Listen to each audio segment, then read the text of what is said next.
City Hall, the home of the Greater London Authority. Please stand by.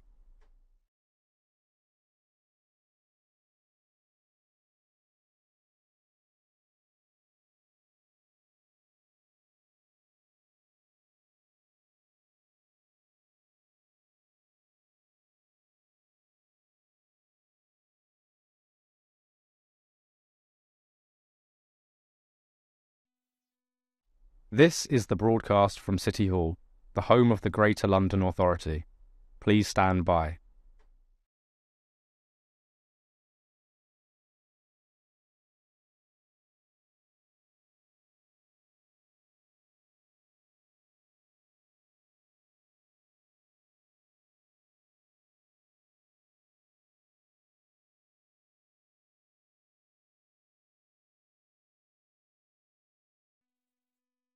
This is the broadcast from City Hall, the home of the Greater London Authority. Please stand by.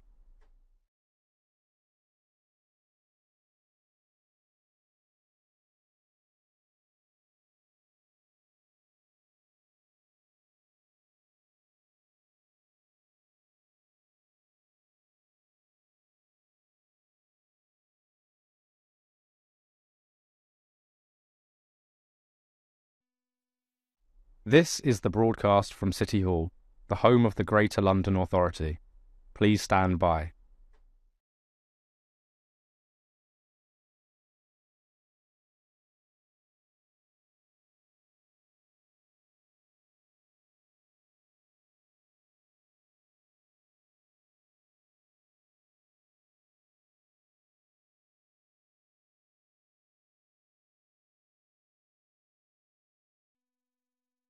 This is the broadcast from City Hall, the home of the Greater London Authority. Please stand by.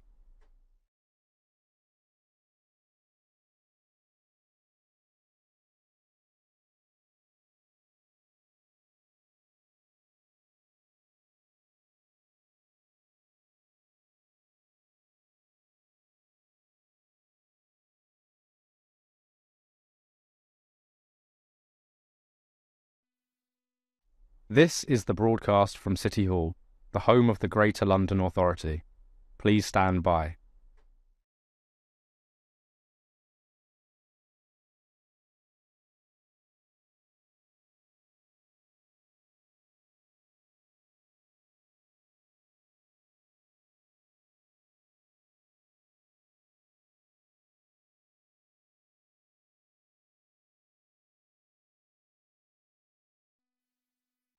This is the broadcast from City Hall, the home of the Greater London Authority. Please stand by.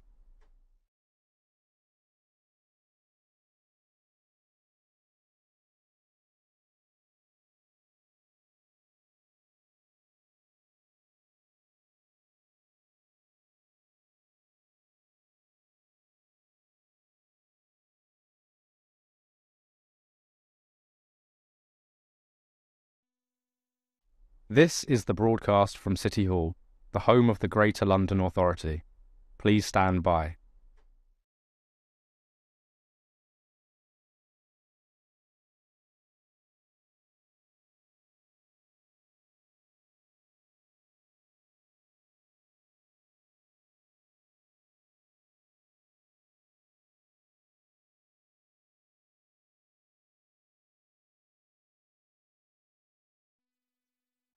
This is the broadcast from City Hall, the home of the Greater London Authority. Please stand by.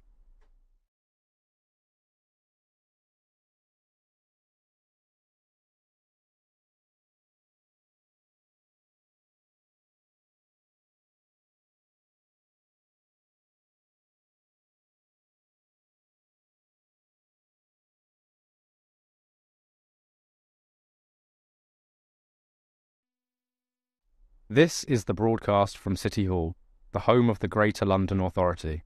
Please stand by.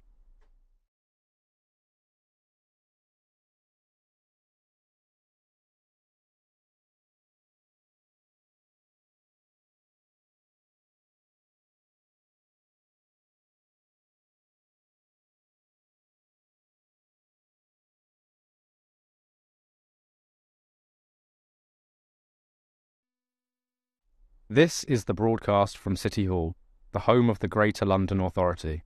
Please stand by.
Can I welcome members, officers and the public to today's meeting of the Transport Committee. The main item for discussion today is car clubs. Please make sure that your electronic devices are switched off or to silent mode. And can I ask guests and members to position their microphones so that they can be heard clearly? Can I start by asking our class clerk, Hannah Barlow, if any apologies have been received? Thank you, Chair. Apologies received from Assemblymember Desai, and Assemblymember Bakari is joining remotely. Thank you. Can I ask the committee to note the recommendations set out at item 2 and ask if members have any other interests to declare? Noted. Thank you. Yes, I have an interest. You have an interest?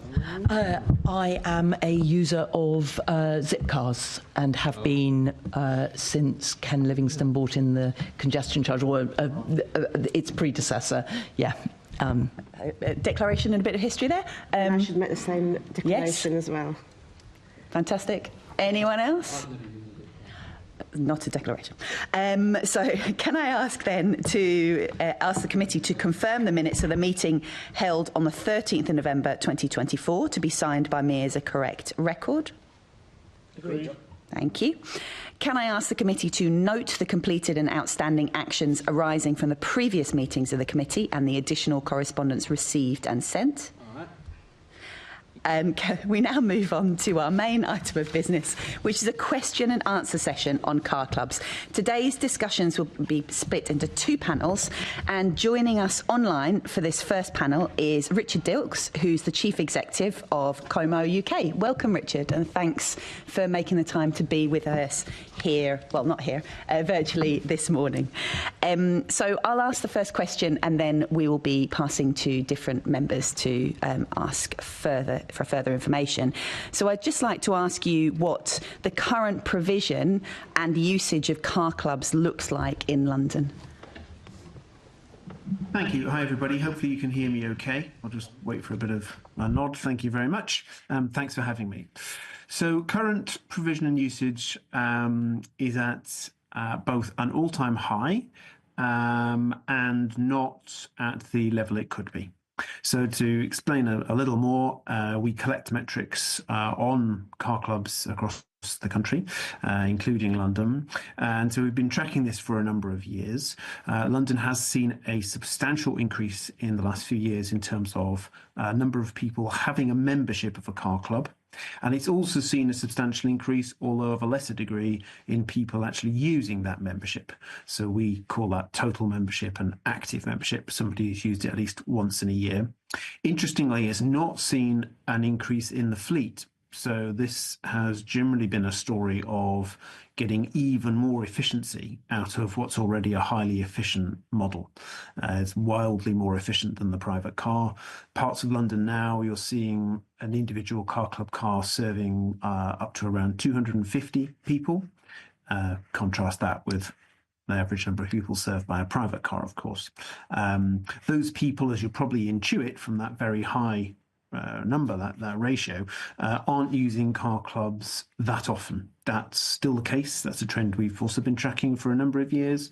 The majority of car club use is occasional, 70% of users using it 5 times a year or less. So car clubs need to be thought of, whether we're thinking about provision, use, any other aspect, as part of a wider framework, a matrix of options that people are using. The point about not having as much as we could is that I'm sure we'll get into this more with other questions, but London lacks a coherent approach of any kind to car clubs as an overall city and entity, and it suffers for that. So one aspect of that I think could be improved on if there was a more coherent approach, if there was some there's hardly any policy at all, but in particular if there was some supportive policy that had impact, then I think we would see the chance at least of greater provision in areas where we've got pockets of under-provision and areas where we haven't got provision. Now, that's a mixed picture, and generalising about outer, inner and central London is crude but useful to a point. So in general, there are fewer car club cars out in outer London. That's because two main areas of reasons: the lack of supportive policy I've already mentioned, and related to that, it's a tougher if you like, operational business proposition. There is no subsidy going in to car clubs in London. In fact, quite a lot of fees are extracted one way or another from the sector. So inevitably the sector has to convince itself that a location is going to work commercially. That is the test by which things are assessed. That is unsurprisingly harder when you're in areas with lower levels of public transport accessibility, particularly orbital public transport, not just about radial getting into the centre, but getting around and out of London, between town, suburbs, etc. You've got much higher levels of private car ownership and access. You've got less active travel infrastructure. These are all core ingredients that operators look at to understand viability. And you've got less density. So the first clutch of things you could potentially be improving on, the density is harder to improve on. But you're lacking, with the lack of coherence, you're lacking an ability to have a cross-subsidy effect going from the more popular, usually denser parts of London to the less denser parts. Thanks very much. That was a really, really helpful overview. Now, Assembly Member Prince. Thank you very much. Good morning. You kind of touched on the answer to this one anyway, but what could be the potential usage and impact of car clubs in London with wider provision and take-up? I think it could be pretty substantial. We looked at this in detail in a report called Driving London Forward, which was done, where are we now, just coming up 5 years ago. So if we read it again today, we'd find some more different numbers on the details, but I think the broad strokes would be the same. So there's very substantial potential there. And of course, touching back on the Outer London point, actually quite a lot of the potential does lie there. It's just that it's impossible on the current model to get much more of it. But of course, if you are going into areas that are more dominated by the private car, if you can offer something here that's of use and interest to people via car club, but the thing is you need a context of offering them other things too, because of the point I made about most car club use being occasional. So it's not just about going in with some car club cars and hoping that'll work. That won't be enough in areas that are a tough sell for car club. But if you're going with more of a package, then of course you've got more potential for modal shift, because you've got more people in private cars to try to get out of them. And you can see that dynamic actually in some of the shared e-scooter trials in other parts of the country, for example, where they've had pretty high modal shift out of private cars, but that's because they're going into areas that actually are quite saturated with private cars. So, it's pretty substantial, but it isn't the case that you can just throw in a few more car club cars and hope to be getting that in and of itself won't be enough. And to just focus the conversation back, not just on Outer London, but London more generally again, this is where the lack of any clear supportive policy, such as many other cities across the UK have, and many, many, many globally, comes to bite again. Because I'm talking here about some of the sort of big macro kind of factors out there. But you've also got lots of detailed but important stuff. So what it's like for car club operators and users to recharge EVs. EVs make up a third now of the car club fleet in London. We all, I think, want to see that grow. There's some real challenges around growing that. Charging costs and experiences is definitely one area of that. Permit fees charged to car clubs have increased very substantially in the last few years. They are often at many, many multiples of private parking residential fees, which to us seems completely the wrong way around. Congestion charge expansion of hours was a net significant extra cost to the car club sector when that changed. And I'm afraid the same will be true of the removal of the EV exemption when that comes. Car club cars are treated as if they were just private cars, which I think is misguided in all the evidence we have. But actually it's worse than that on that. They don't have the residence discount that private cars benefit from in the congestion charge zone. So there's lots of sort of detailed stuff there. And there's also a missing bit about just overall what's London's policy on it. It doesn't have one. The Mayor's Transport Strategy barely mentions car clubs. And where it does, it has some very odd text with some very too narrow thinking behind it that doesn't fully understand what car clubs do. So there's a lot of different bits of answer there to your question. I'm just trying to get across the point of the potential is really substantial, but it's not just one move that would realise it. Thank you. My beef is about what I call A to B journeys. So it seems to me that most car clubs, you pick the car up in Lewisham and then you drive to Havering, and then you have to hold on to it while you're in Havering and you have to drive it back to Lewisham.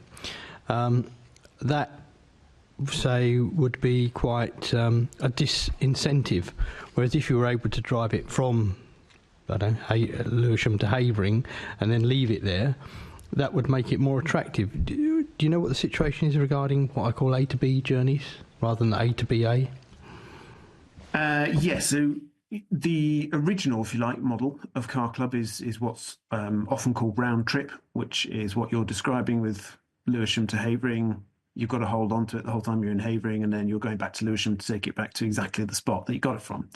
Of course, that works nicely for some trips where that's what you want to do, and equally, obviously, it doesn't work at all for lots of other trips. So I agree with the thrust of the question of that leaves unmet needs, definitely.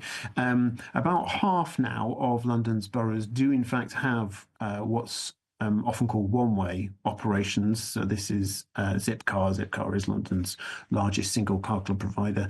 This is Zipcar's service called Zipcar Flex.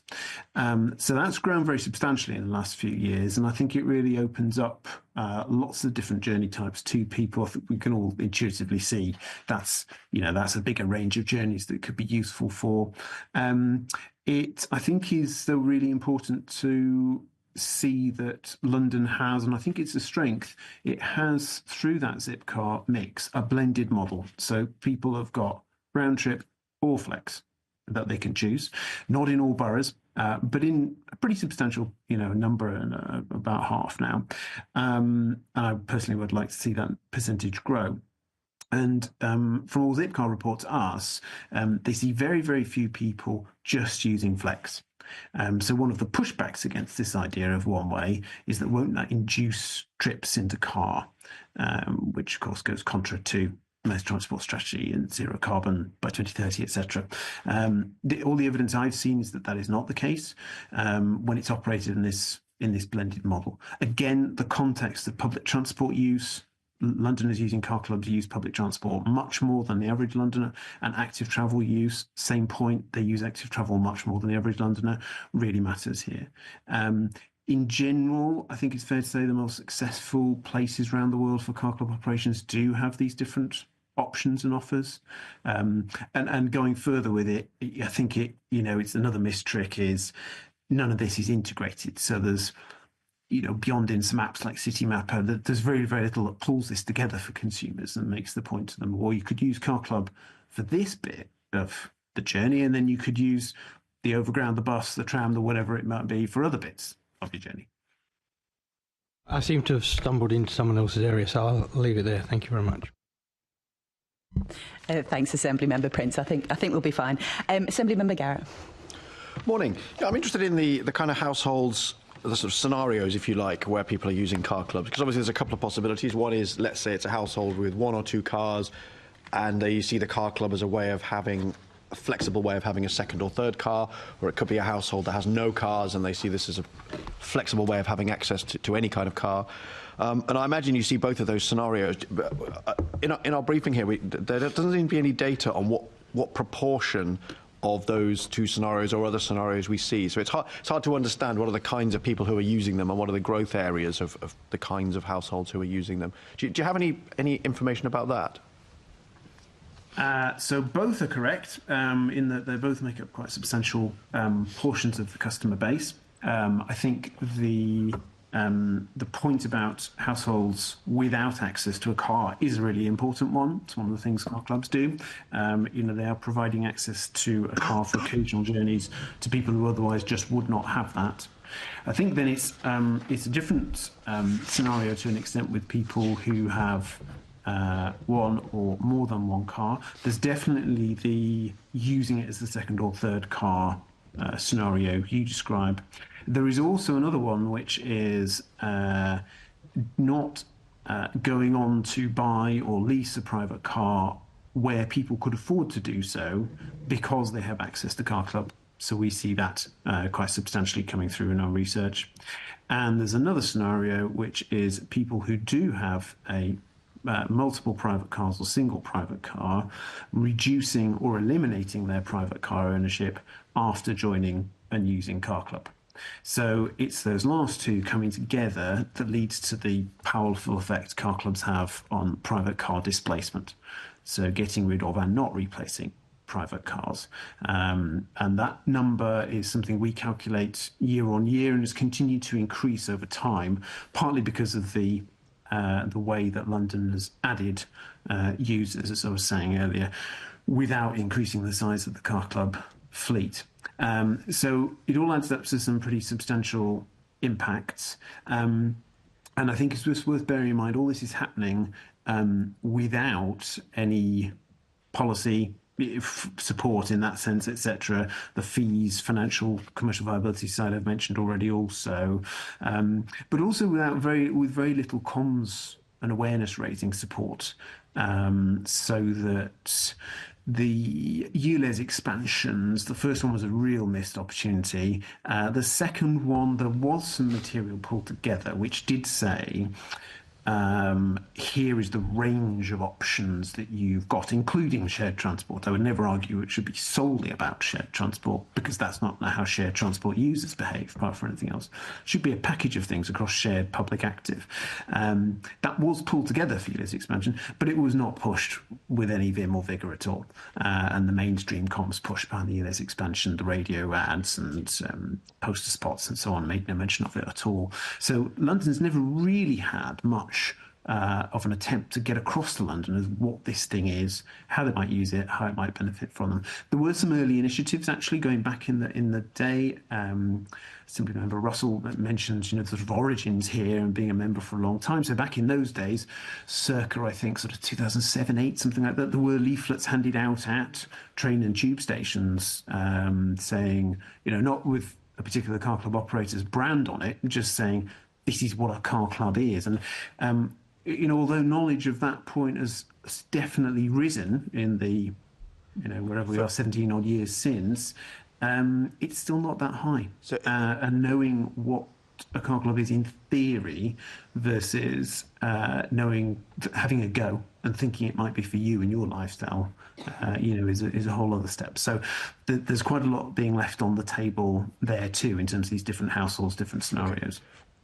So that's, I suppose you've given us the interesting narratives about the kinds of households, the two I mentioned and a couple of others that you've added, about the kinds of households that might see this as attractive and how you might get to tell them that they ought to think this attractive.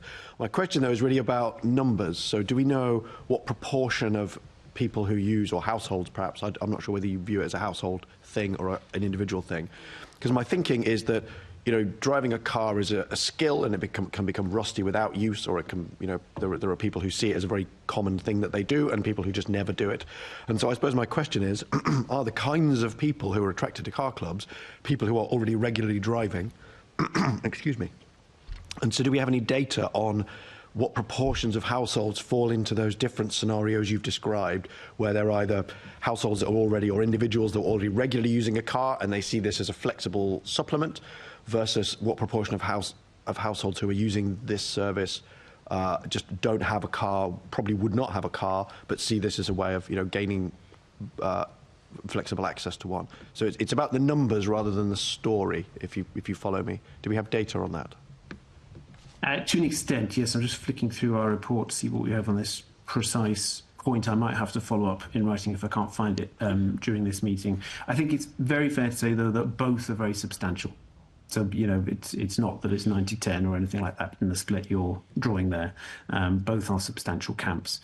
I'll have a look through the rest of this meeting, and if I can't find it there, I'll come back to you with what we have on this point. That's absolutely fine by me. Thanks, Chair. Yeah, that's absolutely fine. If there's anything that you do need to follow up with us, then we'd be very, very glad to have it. Just following up on that, your data shows that generally the car club users are more likely to be people who, we've just done a big investigation into accessibility and inclusion. It tends to be people who have a lot of other transport options. They tend to be younger, they tend to be male, tend to be earning a bit more.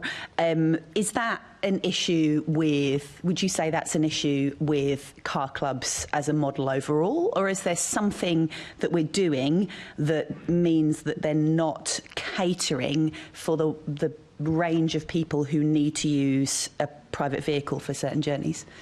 Does that make sense? It's yes, to an extent. So there's certainly heavy interlinks with how people behave between shared transport use. See this in car clubs, see this in bike share as well, actually, and public transport and active travel, points I've already made. Of course, to use those things, people need to have them in their area to some reasonable degree. Otherwise, it's not a practical proposition for them. So the two things there, your question and my statement, they overlap in that way. I think, though, we have we have therefore come back in a way to the outer London question, or the bits sometimes of inner London also that have less provision of other things and often have less provision of car club also, so that it becomes the same point in that you have to have these things in order to be able to use them. At the moment, we're on a commercial viability test operating model for London. Absent subsidy, absent com support, absent positive action around permit fees, general costs, congestion charge, EV charging, these points that we've been making.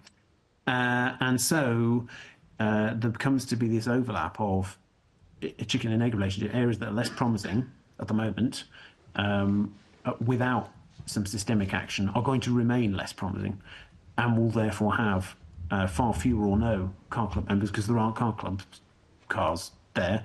Probably there's less public transport and less active travel infrastructure also.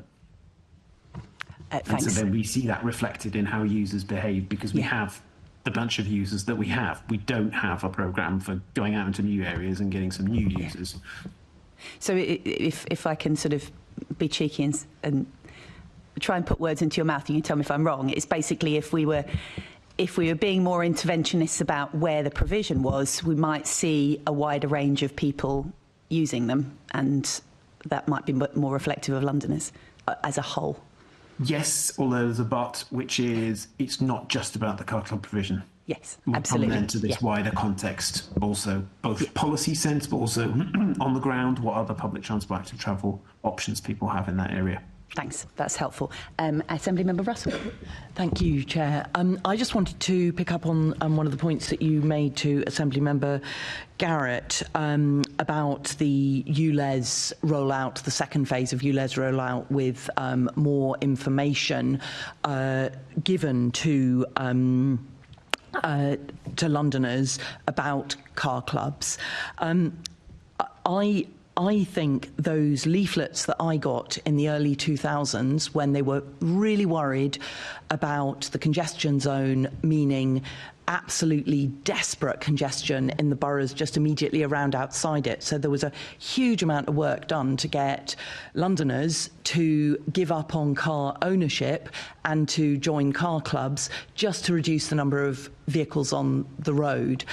And actually that communication, those few leaflets that were given out by Ken Livingstone's administration, led to me, A, joining a car club, and B, giving up our car back in 2015, so several years later, because I learned that I could have confidence that those few journeys that living in Islington, I had good access to public transport, good access to bike routes, but there were journeys that I needed to make by car, which were to visit places outside London, like my mum, where there's no public transport, or, you know, to go anywhere without good public transport if you want to go for a good walk in the countryside or something.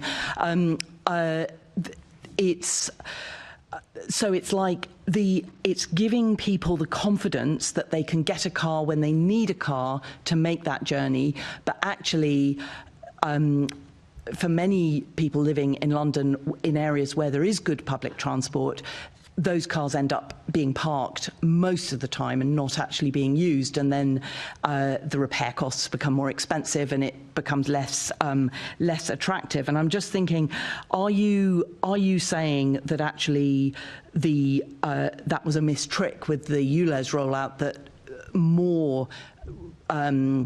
more information, just basic information about the principle of car clubs is something that TfL should be seriously considering? Absolutely, yes. So yours is a classic story as to why these sorts of approaches can work and bear fruit. And I think there's far too many effort barriers in people's way currently. We look at the material put out around ULEZ expansion. Yes, car clubs are there in the list, if you can find the right page on the website. So you're really logically going to be actively hunting for something in that area already. So that presumes some kind of foreknowledge on your part. You're already pretty active kind of consumer here. Then you've got to go and look at the operators and think, what's in my area and get your head around the concept and sign up and give it a go. So, we're at sort of 3 or 4 hoops to jump through there. And they're, I think, relatively high hoops in an area of, leasing being the dominant mode of private car access, which has lowered costs in people's perception, if not in the reality necessarily, and a lack of any really big changes coming on any sort of restraint measures of private car, but also of public transport expansion. And so I think, given that context, to me, it makes it all the more important to do some just very basic work in how to get people more aware of these sorts of things. The challenge, I think, with car clubs, you see this right across shared transport, it's not really getting people to like the stuff once they've tried it, because 80% plus satisfaction ratings are what we find every year, and we have for years. We used to do London-specific reports, same story. It's much more the chance of getting them to try it in the first place and experiment with it and see how it can, fit in their lives, what it can do for them. Mm-hmm. Thank you. Just in terms of your report, Driving London Forward, and how car clubs can help deliver the Mayor's transport strategy, are there any sort of key things that you would like to key points that you would really want to highlight to the committee, just briefly, from that report? What are the key things that you would pull out of that in terms of meeting those transport strategy goals?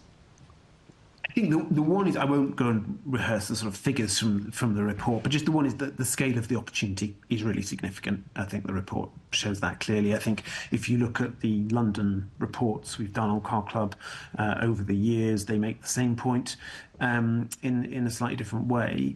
The basic point I would like to get across is that the Mayor's transport strategy at the moment does very little to nothing for Car Club. Which I think is an extraordinary omission. It's very dispiriting to hear there's no plan to revise this at all. Car Club, therefore, lacks a place where it should be in that central document, and it's not anywhere else either. So there's no action plan for shared mobility or for car clubs. Or, of course, for bus, freight, walking, cycling, other areas, quite rightly. It's just nowhere in policy terms. And it is therefore really the boroughs that are on the authority side of things, directing things. But, of course, their responsibilities are only to their own area. And so we have this patchwork quilt approach to car club provision in London, which absolutely isn't optimal. I'm not arguing that boroughs should not have a role here at all, but to leave it all up to them, I think is definitely suboptimal. And they're also doing it again in a policy vacuum. What policy hook have you got to hang the car club hat on? I would argue there's a ton of them. But none of them are written down. So that's a severe hampering effect. Yeah, so you're saying that if the Mayor and TfL were providing strategic direction across London, and obviously, I think the context in different, right in the inner city, inside the congestion zone, the context is different again from how it is in inner London, and again that's different from outer London. But you're saying that the Mayor needs to be providing that kind of, or TfL needs to provide that strategic direction so that the boroughs are working together, and that the impact of policy within different boroughs, just hearing some of the stuff earlier about the cost of car club bays for boroughs was worrying. In terms of something that Assemblymember Prince started to talk about, which is the different kinds of car club models, the back to bay model, which is the model I know about from living in Islington, and the kind of the increased use of these free-floating car clubs where you can make a one-way journey. Now, instinctively to me, that one-way journey suggests that you're going to use it for a journey that you could easily have done by public transport, and that people might go out for an evening and then come and have a drink and come back on public transport, which feels like not the kind of trip that we would be wanting to encourage with use of car clubs, because that seems to be encouraging more driving. And the policy point about meeting the Mayor's transport objectives is to reduce the overall number of trips, but to give Londoners confidence that they can make a trip by car if they really, really need to, but actually not incentivising using cars for journeys that don't actually need a car. So do you think that that those two different models of car club have a different impact on the aims of the Mayor's transport strategy? I think I totally understand the concern. I can understand the logic in there. I don't think we've really seen it show up in the data that we've seen, I think it's fair to say.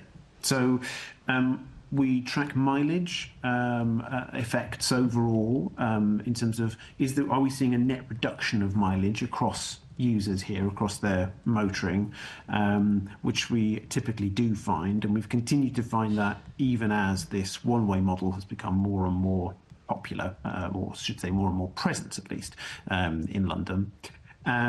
We also don't see in the data we've seen from operators any more short trips using one-way than using round trip. So the percentage of trips that are under, I forget the exact cut-off that the operator, particularly Zipcar's relevant here, uses, but it's something in the ballpark of 2 or 3 kilometres, just a pretty short trip. That remains a very, very small percentage. Same from what I've seen of Enterprise Car Club in London. I appreciate it's a different question to an extent to the one you're asking. It could have still been a longer trip to somewhere and then you work your way back by public transport. So there is an element of not knowing the full picture of how exactly people are behaving here, but on the indicators we've got, we're not seeing big changes to the overall well-established trends of how car club users behave, and we've not seen a significant rise in frequency of use either. So I can understand the concern. I think it's something to keep an eye on. I think equally we could put alongside the point you're making about are these two different things, they behave in different ways, Ray, MTS goals, the point that I was making in answer to Assemblymember Prince's question, which was the one-way does of course offer some different options to people. So in that sense it's making car club more attractive and competitive with other modes, particularly relevantly the private car, which of course can still be used for almost every trip, which is part of its, part of the challenge of getting London's stagnant sustainable mode share up to that Mayor's transport strategy target. That final 16% is not going to be easy. Yep. Thank you, Chair. Chair, if I might, with your permission, I found the answer to the extent we have it. Please do. Garrett question, so if I just feed that in. So in our latest report, which covers the whole country, we don't any longer do a London report, but I'm going to refer back to the latest London report, the last one we did, which was 2022. So there we found 69% of car club members said their household does not have access to a privately owned car, including company cars, and 8% said they had access to more than one privately owned car. So hopefully that's a bit of insight into the area you were probing there. When I look at the London 2022 report, very similar figures actually. 72% of car club members in London said their household does not have access to a privately owned car, including company cars, and 7% said they had access to more than one privately owned car. Thanks. That's helpful. That answers the question, doesn't it? Yeah. Assemblymember Prince. Thank you. Just to finish the point, and my apologies to my colleague for having trampled on her lawn. I think the advantage of the one-way system is that if you've got something heavy to carry, say you're going to see a relative with something heavy, you could use your car, a car club car to get there and take the heavy stuff. But then obviously your journey back is probably cheaper and more efficient using public transport. And again, times of day as well. Certain times of day it's very difficult to use public transport. if you're staying overnight, in the morning you can just go back by public transport. Yes, I agree with that. There are lots of scenarios. You're taking grandma and grandpa somewhere, back to their house or whatever, and then you can perfectly well come back by public transport. You're taking something heavy, as you say, you're returning something to the shop, and there's obviously, and I think this gets an extra resonance if we think about the shift to EV. There's obviously a downside of car club use from a user sense in if you are spending a chunk of time somewhere static and yet you have to continue to pay to hire the car, unsurprisingly, people don't like that very much. And so that, that restrains car club use. It has to, without specific points on that, but just intuitively it must to some extent. So if people can avoid that, they've got some appetite to do that. Equally, there are some scenarios where that round trip point and having the certainty that the car is there for your return trip and so on works perfectly for people. Yeah, that made most of the points. Yeah, thank you. My question to you, hopefully you'll welcome the point. How would you assess the progress made by TfL and the Mayor in using car clubs to achieve the targets set out? I'm sorry. We're on question 6. Yes, I haven't got my glasses on. Mine's just as well because I'm short-sighted. What could the Mayor and TfL do to support the future of car clubs in London? Yes, okay. Well, as I understand it, Mayor's Transport Strategy Revision is off the table. I can't not mention that. It is the central document. In my view, car clubs should be there in a number of appropriate places and supported policy-wise, and it's just not there. So I think that's a really important piece. Not only that, but what is in the Mayor's Transport Strategy, which is very, very limited on car clubs, is rather, well, at best odd, and I said earlier misguided. So revision to that would also be, at least revising and improving what's there would be some kind of start, and correcting some of the very odd non-logic that's in there. Specifically that it's, where car club is mentioned, it's about residential developments and about giving private car owners other options. Now, that's very legitimate, but it's very narrow. Car clubs don't just work well in residential developments and areas. As I was saying earlier, they don't just serve people who already have private cars. So at least getting that sorted would help. Really, I think it needs something on the lines of an action plan. It needs something coherent that is going to enable TfL officers to work on this. That there is some work ongoing, but it's pretty minimal. Of course, no blame to the officers there. They're simply, doing as instructed. I think also there's a role here for London councils and boroughs. And there are a couple of models, I think, that are quite helpful. So the point about lack of coordination that I'm making here has been actually, ironically, recognised for a long time by TfL when it comes to bike share. So you'd be well aware it's been making efforts for at least 2 years now to have a pan-London approach to bike share, and that has fed to an extent into where the national government has gone on the English Devolution Bill, which proposes licensing powers for strategic authorities, that would be TfL in London's case, over bike share operators. The shared e-scooter trial offers another example, actually, working off the rule set from DFT. That's 10 boroughs, hopefully increasing a little bit, London councils and TfL all bound in and in contractual relationships with operators. So there are these more coherent approaches and models out there, even within the world of shared mobility in London. But Car Club doesn't have any of that. And it's not just about coordination; it's also about the hard, the hard incentives. So we are in a world where some boroughs will be looking to charge up to or above £1,000 per car club car per space per year. Where they want to see very substantial percentages of EVs in the fleet, 50% plus. But EVs are more expensive to operate for car clubs. They can only charge them at public charges. They have no driveways. They cannot benefit from the 5% VAT charge there. They're paying the full 20%. The cost of charging at public charges, as you'd be well aware, same for anyone charging at public charger, has increased very rapidly in the last 2 years. The cost of acquiring EVs has not come down much, but their second-hand value has gone down significantly. All of that adds up to, you know, a really sharp increase in EV operating costs, sadly. So there's a lot of pressures on the car club sector. Congestion charge changes have cost the sector already well into six figures on our rough calculations, and the EV exemption looks set to be a similar sort of £500,000 ballpark. So we can't be sort of operating in this policy vacuum, seeing the sector take these financial hits, have no help, and then be so surprised if in terms of provision it doesn't really grow. I think, yeah, thank you. That's very helpful. Thank you, Assemblymember Prince. Assemblymember Mahfouz. Thank you. And I just wanted to bring us back to the purpose of why we're talking about city car clubs and why they exist, and ultimately going back to Assemblymember Russell's point, is it's about trying to reduce the amount of car ownership and car usership within our great city.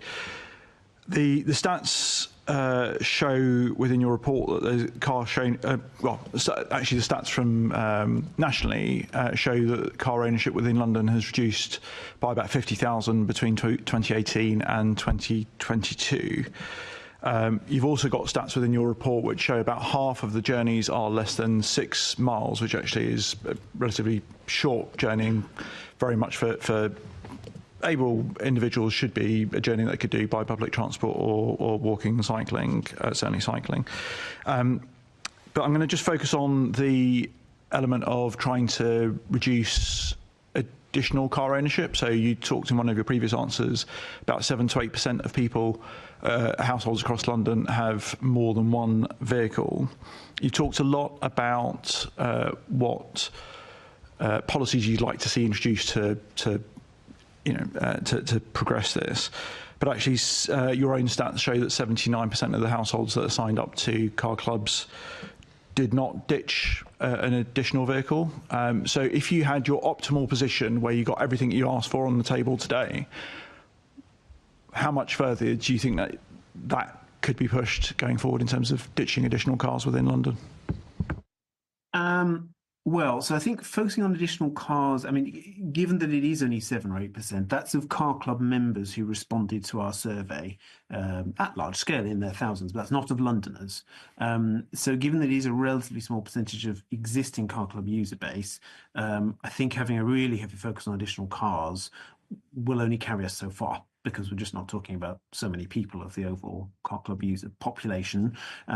Granted, we would hope to be getting a greater population in. They may have some slightly different dynamics, but broadly it's just not that big a percentage to be chasing after. So it has a role there, but I don't think, the stature is not its main role.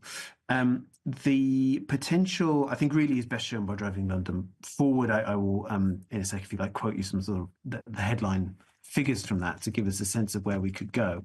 But I just want to come back again to the point of we never argue that doing these things for Car Club, on which London has I would argue, a pretty full in tray. I've watched it over this time in role, 6 years in now, fall progressively behind competitor cities globally, to a quite alarming degree, and even fall behind other UK cities to a quite significant degree, which I personally have found surprising, but it is where we are. It's not just about the car club side of this, in the sense that the full benefits of car club to the city are in fact about increased public transport use, increased active travel use as well, and the flipping that coin around, again, the needs of users are for this range of options. So we could be going into, hypothetically, some areas that are underserved or not served by Car Club now. But again, if all we're doing is increasing the Car Club provision, we will only see a limited impact out of that. This is why coordination, the interest of TfL as the overall coordinating transport authority, is so important here. Just doing Car Club stuff in isolation, it really does have its limits. One other point, just before I get into Driving London Forward sort of headline stats, the 6, the sort of shortish journeys point, I just think it's very important to bear in mind it does very much depend. If it's me on my own to do a journey of that length around from one bit of London to another, I will almost certainly be able to do it somehow or another by sustainable transport means, public transport, active travel, if there isn't the car club option. Might take me quite a long time though. Let's be honest, particularly if I'm not going to cycle. There are some pretty heroic journey times for public transport between, say, outer London suburbs in particular. Plenty of those boroughs will tell you those and be able to quote those off pat to you. And so you can see the attraction for people in using a car on an occasional basis, where you can be talking about, you can easily be talking about a 15-minute journey time versus an hour plus. And then we come into range of physical needs, stamina, number of people with you, luggage, and all the obvious things. And if you look at the reasons why people use Car Club, then carrying heavy things about and public transport not being an option are really significant reasons. They always show up, high in people's rationale. So to the sort of overall, what could it get us point of driving London forward, and bearing in mind this is work that was done in 2020, so largely on 2019 data, but I think the broad principles will hold.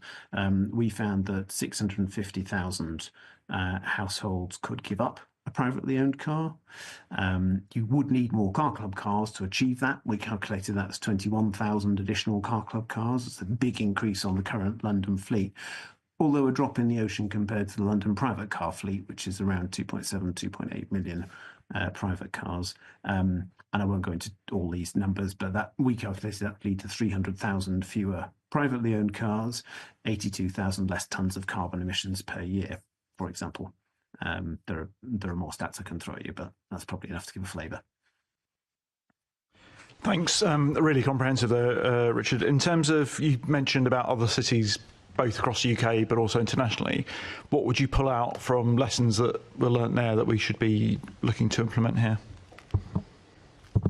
I think there's a number of specific ones that are worth looking at, but I think they've all got common traits of taking car clubs seriously alongside other forms of shared mobility, taking those seriously alongside public transport, alongside active travel, my familiar points. And the other aspect to it, which is critical, is doing something about private cars.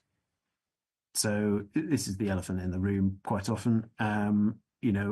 It is, I think, quite startlingly easy and cheap to own a car in London if you have sufficient finances to do so in the first place. In other words, parking charges are too low or not there at all. The incentives are wildly out of whack when it comes to shared cars. As I say, they don't get residents discount from congestion charge. They're paying many multiples of parking permit fees per year against private cars. So the truly successful places have taken some proportionate actions around private car access, parking, movement, etc., and they've done the carrot bit well. They've got a good range of integrated offers there, and they're trying to cover as much of the city and the city region as they can, not just serve some hotspots and leave the rest. I think, well, that brings me nicely on to just going to ask about the difference between inner and outer London. So you've got quite a lot of provision in inner London, and outer London, obviously, that reduces significantly. That's a sort of juxtaposition with what you said earlier about the desire or need to have the car club availability, because actually you've said about lack of regular public transport, providing the orbital routes that are required for individuals to do those journeys. So that would sort of lead you to believe that we need more car clubs in outer London, but actually the provision doesn't align with that. What do we need to be doing to rebalance that? Why is that not the case? Because at the moment you're saying it's on the basis of commercial decisions, but actually that commercial decision should, under what you said previously, suggest that actually people would want to put more car clubs into outer London because that's where they're more needed. Yes, it's where they're more needed, but it's not where they're more viable. That's the problem. So they are going into a private car dominated landscape, usually in outer London. Clearly, generalising here, Outer London is not all one place. It's got some really big differences in terms of density and so on. But taking it generally, the business case is much tougher or not there at all. That's partly about public transport provision, active travel. It's partly about costs, comms, all the sort of support package stuff that largely isn't there, as I've been saying. And it's also a chicken and egg problem, I guess, in another way, in that because it's on a commercial viability basis, because it's in a vacuum of positive policy, there is provision. I'll look at the map on our website. We'll show you that. It's not the case that there's just a massive sort of donut desert around London here. But there is definitely a need to increase that. And to achieve anything like the outcomes we're talking about driving London forward, you would need to increase it substantially in Outer London for sure. But we're log jammed at the moment. Because we lack all those things, the increase in provision hasn't happened. So we're not going to find out what might happen if we were able to increase provision, even possibly in sort of pilot areas, work with a couple of boroughs where there's perhaps some public transport improvement coming in, do a comms package around it, harness the power of developer contributions. I mean, there are some mentions of Car Club in the London plan. It's a bit ahead of the MTS, actually. We would love there to be more and for it to be all considered better, and in particular considered more holistically, because at the moment it's just on a development by development basis. That's another missed trick. Really, it should be taken as what's the potential for this new development to help modal shift in that overall area, that borough and beyond. But because we're at this commercial viability test point, we don't get to find these, we don't get to find these out. The cities, the other places globally, going to your earlier question, that have done well with this, they do recognise that there is a role for Car Club. There may be a need for subsidy of Car Club in certain locations, or for ensuring that it's able to cross-subsidise itself, so that out of the more revenue-generative bits of a city area, the less revenue-generated bits can be served. But London is borough by borough, and so it can't access that model. I mean, one of the key factors that get people into their vehicle, I think, obviously, but also any mode of transport really. But there's the matter of convenience, and when I lived in Outer London pretty much all my life, and actually, when I look at the Car Club provision, it's quite interesting because one of the stats is that you've pulled out from your report is that a third of London Car Club members cycle once a week.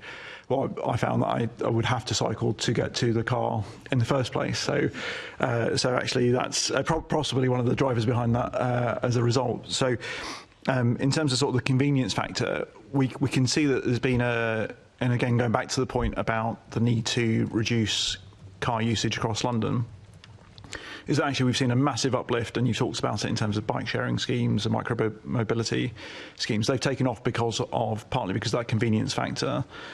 How could you bring that into plans for Outer London to increase take-up? Yeah, the convenience is really, really important to users, not surprisingly. And once you go beyond, a few minutes walk, generalizing, depends of course who you are, what your journey need is, etc. If you're lugging a heavy car seat or very heavy baggage or whatever, then it might be a very low number of minutes. If you're on your own, and able-bodied and so on, you may have a higher number of minutes, but there'll be cut-offs for people beyond which it doesn't work for them, and it makes a mockery of the overall journey plan. If what should be an overall sort of half-hour journey, you've spent 20 minutes of it walking to the thing you're going to start the journey with. That's clearly not very attractive. So it really matters. Of course, on the flip side of it, one of the things car clubs do is, if you like, not offer too much convenience, by which I mean they're very unlikely to be parked right outside your home or workplace, etc. And therein actually part of the beauty of them, if you like, because they do make you hop on your bike, into your question, or walk a bit, or it does make you consider that journey. It is not the default easy option as private car so often is. So I think that's part of where we see these co-benefits of people changing other travel behaviours through car club use. I'll leave it there because I appreciate other people who have similar questions. Thanks. Thanks, Assemblymember Mahfouz. Just briefly, you've mentioned a couple of times that there are other cities, both in the UK and further afield, that have, I don't know, more coherent policies or better policies or anything like that. Have you got any examples that you'd recommend that we take a look at? Yes, I think it's fair to say there's nowhere in the UK on Car Club that's at a really top-tier global level, sadly, although we do see quite a lot of improvement and increasing appetite in a number of places looking to really substantially increase their level of provision. They have similar questions about social equity distribution across the whole area and the role of EVs and etc. So I think I would point to the journey that Transport for West Midlands is on, including Birmingham City Council, Transport for Greater Manchester and the B Network, and how they are trying to see that as a sustainable transport network. In other words, it's not just about buses, it's not just about bikes, it's about the whole suite of options and trying to pull that together ultimately. It's very much a journey they're on, they're not there yet, behind that one brand, which I think is really interesting. You know, that the London equivalent would obviously be the TfL Roundel. There was a moment where TfL came very close to putting the Roundel on car clubs, actually, back circa 2014, I think. Didn't happen. So there's definitely some interesting ones to look at, which I think are, you know, of course, London is far, far bigger than both those metro areas, but they have combined authorities. You know, they have density. There are some similarities. And then globally, I think, look at Belgium, for example, Ghent. French cities have some really phenomenal plans for growth for car sharing. Lyon, for example, has a plan for a municipal car club which would be the same size as London's total car club fleet. Clearly, Lyon is many multiples smaller than London. But in addition to that, it wants some private sector car club operation. In addition to that, it wants to see peer-to-peer car sharing operations. Norway, also worth a look. Germany, generally strong around car sharing, that has the highest number of shared cars per head of population of any country in the world. There are various reports that compare European nations against each other on this, European cities, etc. And, you know, sadly, the UK and London, while to an extent it's an improving picture, you know, it's not top drawer on any of this stuff. But London is Europe's largest city, so I would argue it should be doing a whole chunk better than it is. Thanks very much. Assemblymember McCartney. You do have a supplementary question. I am so sorry. That's fine. Assemblymember Garrett. Thanks. I just wanted to pick up on the discussion you were just having with Assemblymember Mahfouz, and I would just... it's not a question, it's an observation, for which I make no apology. So my job here is to represent the people who elect me, and I'm just conscious that sometimes in this debate and in other transport debates there's a sense of telling people what they should be doing for their own good rather than what is good for them. And I think that perhaps arguing that a form of transport that makes people's journey less convenient and more time-consuming is good for them, I would just suggest putting that to the people of London rather than just assuming that that's a benefit that we should all just chalk up and go on our merry way. Not least because we then come to the question of why is take-up not greater? I mean, maybe it's because it's less convenient and more time-consuming for people, which was previously chalked up as a benefit. So there's been a lot of discussion of sort of narrative, and I'm going to come back to numbers. and in particular, I suppose I'm interested in the question of whether a car club is able to become an important part of the transport mix in London, or whether it is a thing that is bound to remain as a sort of niche. And I suppose, so you just mentioned Germany, for example, as being an exemplar. What kind of market penetration do you see in Germany? What kind of proportion of you know, households' vehicles are car club in Germany that you've given us an exemplar compared with London? So in terms of numbers rather than a narrative. So I don't know those precise numbers on Germany, but I do know the rough number of total car club cars in Germany. This gives some kind of proxy. That's 47 and something thousand, which is about 8 times the UK overall fleet size. So those aren't London figures. To my knowledge, there isn't a London data set there to compare to an equivalent German city data set. In any case, no German city is of the size of London. Sorry, how many cars did you say in car share? 47,000, did you say, in Germany? In Germany, that's my memory of the latest Fluctuo European report, yes. Do you know roughly how many cars there are total in Germany? It must be, I don't know, 80 million? It's a big country with a lot of cars. No, 80 million would be the population. So we have, mid-30s of millions of private cars here. So Germany's a bigger country population-wise than us. So you'd have to, think it was somewhere in the 40s, but I don't know that number. Okay. So that would make it about 0.1% of the total number of cars in Germany, something like that? Quite. This is the point, really, of car clubs. It's a small number of cars used by a large number of people, not very often. It's an extremely efficient model of car access compared to private cars, which is a large number of cars used by a small number of people per car, not that often. I don't fully agree with some of the implications of the question. In the sense that car club users in London report to us that convenience is something they really rate about car club. And they have grown in number substantially into the, well off into the hundreds of thousands of members now in London.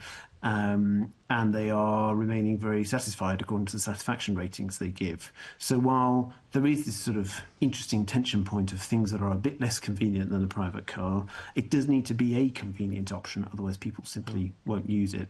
The other bit is I see no hope whatsoever of achieving MTS 80% or zero carbon London by 2030, unless people actually are going to do some journeys that are less convenient to them in some circumstances. So if we abandon that, then I don't see a pathway to meeting net zero obligations. That's a national point as well as a London one. But it does need to be as convenient as reasonably possible to people. And again, I think, well integrated with other options. So I've just been talking about that at a provision level and a little bit at a comms level, but there's obviously also potentially a journey planning and ticketing levels where we could see integration here, and some other cities are making real progress on that around the world. London is going nowhere on that front, Ray car clubs at the moment. Yeah, I suppose I live in the world of what is rather than what people would wish to be, and if so. The challenge for making if the objective is to make car clubs more widespread, I suppose that's my question. What is a realistic market penetration? You've given the example of Germany. My colleague has helpfully told me there are 84 million people and 48 million cars in Germany, so that's about what we thought. So it's about 0.1%. So even in Germany, it's quite a small percentage of market penetration. And then the people that you would care about surely would not be the people who are involved, but the people who aren't involved, because those are the people, that's your potential future market share, as it were. Well, not you personally, but for car clubs. And I suppose I'm interested, as I say, I'm interested not in a narrative, but in numbers of what is realistically achievable in terms of what proportion of households would replace a car with a car club. And it sounds like you don't have that data. So if you'll forgive me, I'm very conscious of time, and I'm conscious of the chair, who is actually not death staring me yet, but possibly very soon. I did give that. So I was going to say, if you don't have a number on that, I appreciate. I did give that number earlier. It's the Driving London Forward report numbers that I quoted earlier. Thank you very much. Okay, thank you, Chair, in that case, and for your forbearance. Thanks, Assemblymember Garrett. Assemblymember McCartney. Thank you. And I think you've covered some of the questions I'm going to ask, so please don't feel the need to repeat what you've already said. But I just want to pick up on some of the issues that might be asking for barriers, and in particularly about having a better strategy either at borough level or at a London-wide level. The concerns we've had from car club operators are many, and one of the prime ones is about parking availability, and also the cost of those parking places, dealing with 32 different boroughs with resident parking zones and having no streamlined process for dealing with this. How important is parking, and what would you like to see in London to help operators be able to offer more vehicles? It's very important. It's very important for any transport mode that needs it. Look at bike share, look at private cars. If you restrain private cars' access to parking more, you get less use of private cars. And so there's, I guess, sort of several points here. There's just the outright level of provision and where things, again, sit in a policy hierarchy or a set of priorities. That's, of course, that's all borough by borough. There's no thing for them to look at. Some have started to get into this space a bit. Some have done curbside strategies, and I think that's quite a good logical starting point, because that reveals usually the overwhelming percentage of space that is given to private cars. That then takes you to a place of, well, what do we do about that? What alternatives can we provide? And then that fits logically with looking at car club parking provision levels. There's also the costs I've mentioned previously, so I won't rehash those points. There's also, you touched on this in your question a bit, there's also the process, of these things, TRO process, clunky, slow, expensive all round, and so on. And finally, to add to the joy, there's I was going to say occasional, actually relatively frequent outbreaks of penalty charge notice dysfunctionality, where a borough usually forgets its own policy, which is not to put penalty charge notices on car club cars in their own bays. Of course, if they're parked legally wrongly, then they deserve a PCN. That's fine, no problem with that. But we're talking here about parking that shouldn't have been punished. And that whole process of PCNs is a nightmare for operators to navigate. They regularly tell me this. A nightmare for boroughs, really, I think, as well. So it's extremely costly, time-consuming, etc. all round. Can get very dysfunctional. Flares up relatively often. Okay, thank you for that. And can I also ask about the cost of joining a car club as well? There's often an upfront cost and then an hourly charge. And colleagues have previously said about, if you're not, for example, I'm in North London, and where I am, the one-way trip is not really an option unless I take a bus to get to an more inner London area. So for convenience, if I need to hire one, I often have to hire them for quite a number of hours, and it gets very expensive. What can be done, or should anything be done, about trying to reduce the cost of membership of a car club? Yeah, so we ultimately come back here to the commercial viability point. London is a difficult market to operate in. I think it's fair to say it's seen a reduction in the number of operators it has, which I think tells its own story. The cost of membership could potentially come down if it was a more beneficial operating environment, or there was direct support, or both. Of course, in almost all scenarios, particularly ones where cars are relatively lightly used, car club will be saving people significant amounts of money compared to private car. But of course, that may not be their comparison point. They may not have access to one of those, or have had access to one of those. The point about not being able to get a one-way is another of the borough by borough inconsistency problems showing up. I don't really see how, if it's half of London boroughs are comfortable with one-way operations, I don't see there's something particularly unique about the other half. That means that can't be an option there, but that is where we are. But I don't think that's a logical place to be. So it's a classic, actually, that story of there's a few different, threads coming through there of the wider picture. Zipcar, the largest provider, does have a free membership still. I think it's also interesting the psychology of pricing too, in that private car, the costs are very, very largely on the sunk side of purchase, leasing, maintenance, etc., and light on the marginal use side, particularly in people's perceptions, I think. Whereas car club flips that around, and the sunk costs are relatively light, the membership fee. Really, the burden of cost is on, is per journey, which does have the benefit of making people more thoughtful about the journeys they make by car. But there's an access equity cost to people side here too, definitely. Yeah, thank you for that. I should just say that Zipcar does have a membership fee as well.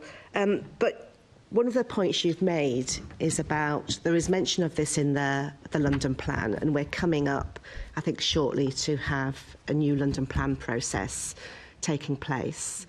There's also the Mayor's transport strategy, which you've said is lagging behind, and I'm not aware that TfL is aiming to update that anytime soon. But what would you like to see, either via TfL or for the London plan, to be enacted so that we can actually push the barriers that we've talked about today to try and reduce them? Yeah, so it ties in with a... Oh, I'm sorry, I need to get a charge cable and plug in. Let me do this answer and then I'll give you that. It ties into a question the Chair asked actually as well, other cities that you should look at. So Aberdeen's an interesting one on this. They have a spatial planning document devoted to car clubs. So I think it needs this bit of focus. Doesn't have to be a separate document. It can just be within the plan itself. But it needs this consistency of focus and understanding how car clubs actually operate, not just taking developments lily pad by lily pad by lily pad, taking an area-wide approach to it, and having some supportive narrative in there about why car clubs are important, why they deliver for the city's goals, so that would then encourage developers to be reaching out to the car club sector at early stages. It also would, I think, lead to more provision going in early in development build-out cycles, which is really important. Don't just put the car club car in at the end. The extremes we're at the moment, for example, there's an example last year, there were 3 developments that you could see from each other. They were that close together. They're all in the same borough, but in terms of shared mobility options, they all have to be considered separately. It's all a set of separate conversations, negotiations, etc. No real join up with the borough in the sense of existing car club provision out with those developments. None of that makes any operational sense. It's got a severely limiting effect on actually how much enhanced car club provision you could get. So there's some stuff in there. It's not all bad. There's nothing, but it could be improved on pretty substantially. Thank you. And Chair, I think the rest of the questions have been answered already. Thanks. We are. I think we're almost done with you. I don't know whether you still need to get your charger cable, but I think we might be on the last follow-up. So, do you want to? Yeah. Let me. Apologies. Let me run away and get the cable. I'd hate to just disappear on you. Sorry.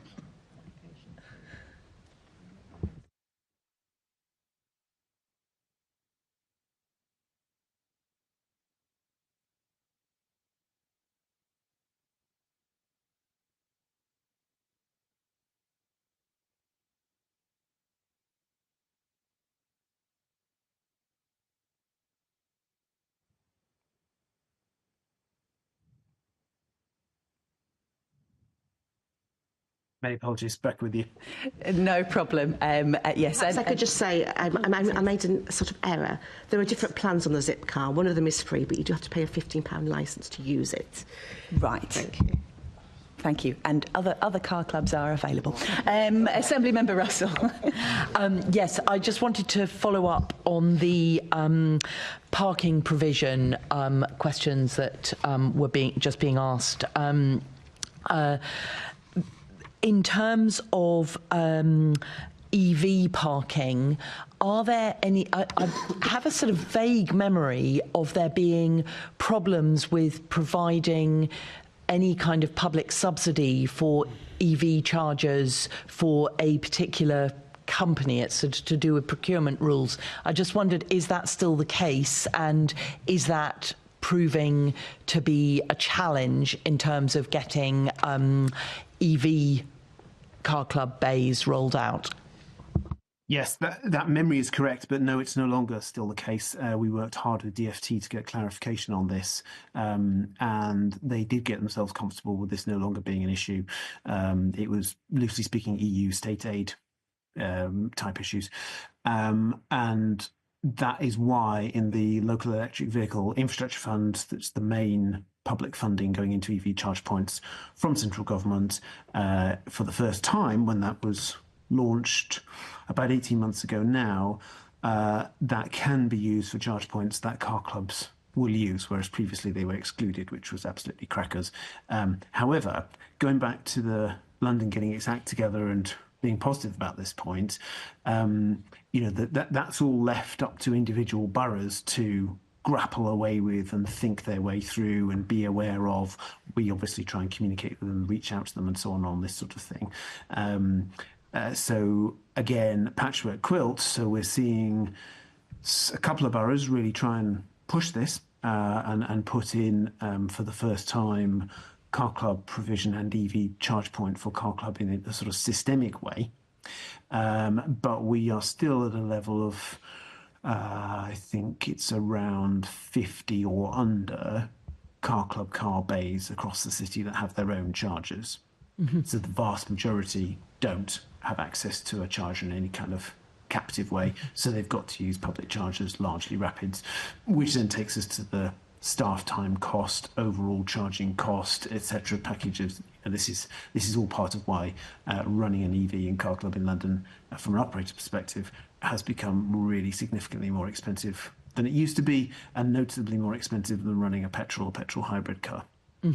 Thank you. That's incredibly useful, and presumably that's something that it would be helpful for TfL to try and provide a bit of pan-London across the 32 boroughs in the City of London kind of consistency, so that the operators had a more consistent playing field. I have been invited to speak to the London Charge Point Operator Forum in March, which is welcome. That's a first. I'll be going along with some of the car club operators that are available to try and make these points. But absolutely right. There has been some consistent focus for fleets of other kinds, private hire, black taxi, etc. But nothing for car club. Thank you very much. Thanks very much, Assemblymember Russell. And those are all the questions we have for you today. Thank you so much for your time and for giving a little bit extra time. Obviously, your computer was telling you that we'd kept you too long, but thanks so much. And we'll take forward some of the things that you've asked in the second panel as well. And so we're now going to take a short adjournment of 5 minutes. So if we can be back at 25 past, just going to swap the panels over, and then we'll move on to the second part of our discussion. Thank you. Thank you for your questions. Thank you. Thanks very much.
Welcome back to the Transport Committee and our discussion on car clubs.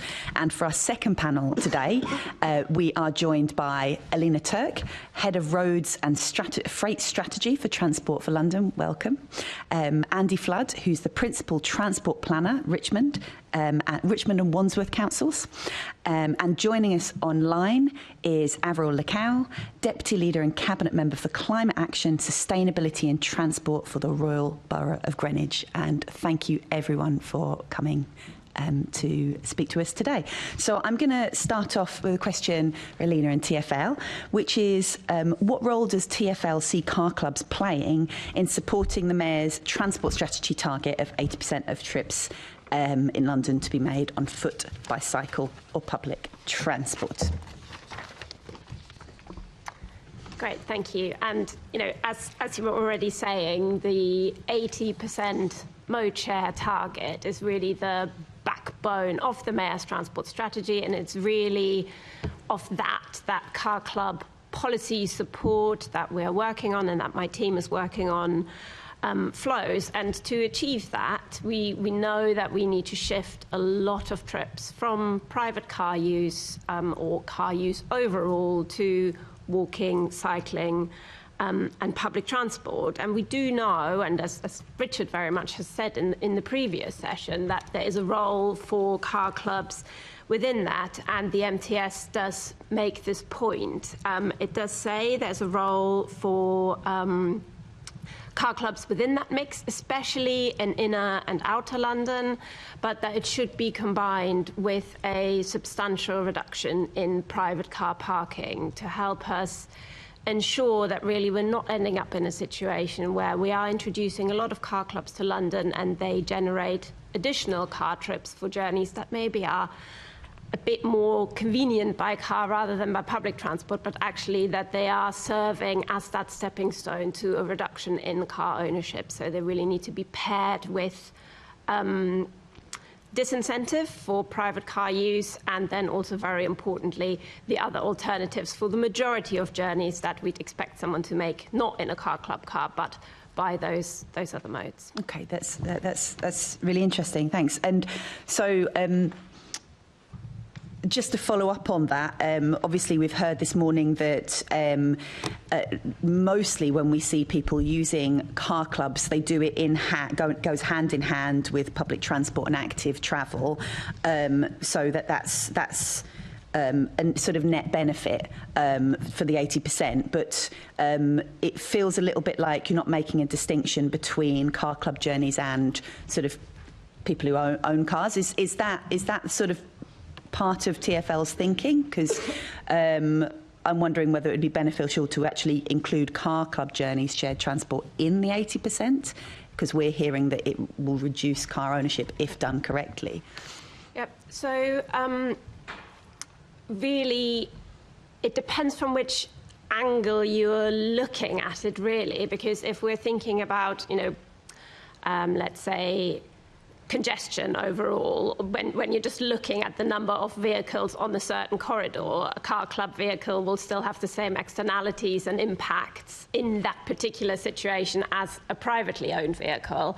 So it's not so much about that point in time, it's really the longer term mix and makeup of journeys that an individual makes. So we are quite clear that car clubs fall within the car club vehicles fall within the 20% of the mode share target. However, what we have to remember is the MTS does acknowledge that there is some role for essential traffic. It does acknowledge that there are some trips that cannot be made by walking, cycling and public transport, hence having that 20%. So it's important for us to have a think about, what's the makeup of that 20%, and that's where car clubs do provide an essential service, because they then can help serve as that stepping stone for someone to occasionally make that car club trip in a car club vehicle, but the majority of the time travel by other means. It's almost when you're thinking about your individual mode share for the personal trips that you might do on a weekly basis, actually, can you make 80% of those sustainably, but there's something else there for the other 20 where you might need it. And obviously that will vary vastly by individual depending on what their travel needs are. Thanks very much. Assembly Member Turr. Thank you, Chair. These questions will be to Andy and Avril. So starting with you then. Andy, could you tell us a bit about what your borough is doing? Could you tell us a bit about the work your borough is doing on car clubs, please?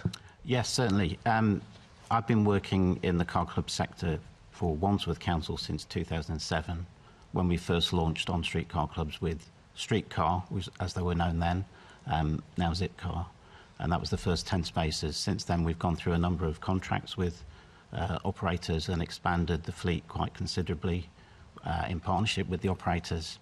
And since 2016, when Richmond and Wandsworth combined staff, I've also been responsible for the Richmond Car Club. So we've got in total about 110 car club spaces in Wandsworth on streets, about 70 in Richmond. We also ensure that car clubs are provided in residential developments of a certain size, so that people moving into a new development have got that option of a car when they need one, but not a car of their own that they'll be tempted to use more often. We've also started the Zipcar Flex system that you were talking about earlier, the one-way model in Wandsworth several years ago. And we've got, on average, about 100 flex vehicles a day available in Wandsworth and something like 35 in Richmond. So the flex operating area covers all of Wandsworth, but only part of Richmond. Is in the north-east of the borough. Thank you, and same question to you, Avril.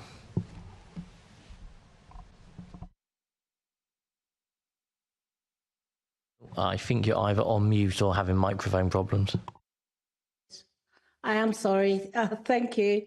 In Greenwich, we have supported car clubs as being an integral part of our sustainable transport strategy, and we recognise their role in reducing private car use and emissions.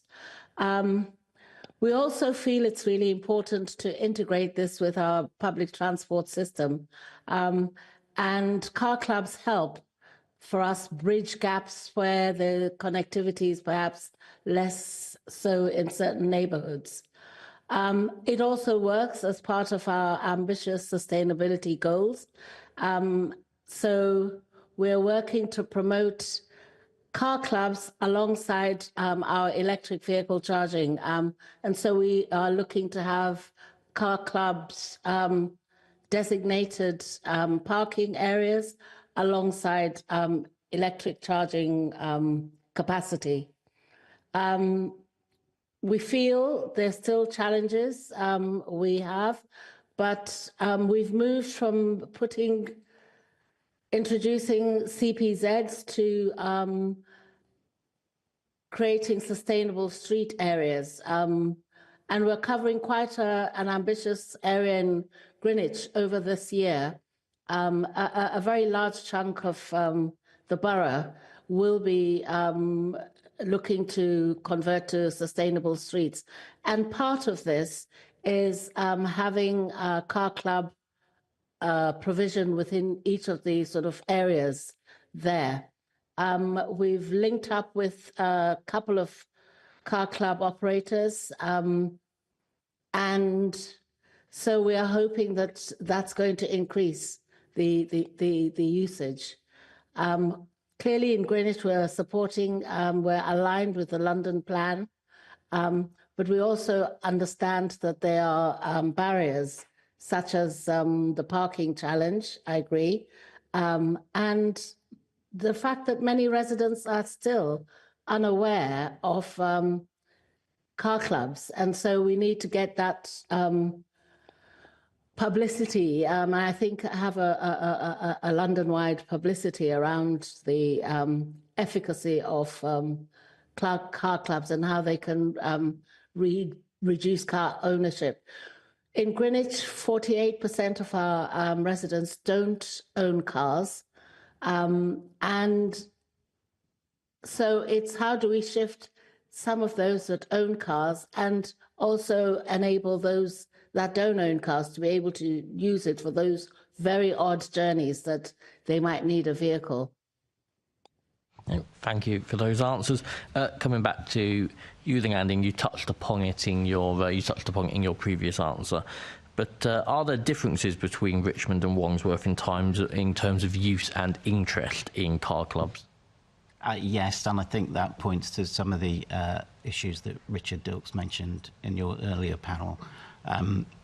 There's things like the overall level of public transport, active modes, higher car ownership, and the housing density, which all play against the viability of a car club in lots of outer London areas relative to inner London. So it has been a struggle to get car clubs into some parts of Richmond, and the operating area of the one-way model is an example of that it's only operating in part of Richmond, even though as a council Richmond would want it to be available to the whole of the borough. So, and also from Zipcar's point of view, the more the flex model, the one-way system, goes further out into outer London, you've got a much bigger geographical area to service.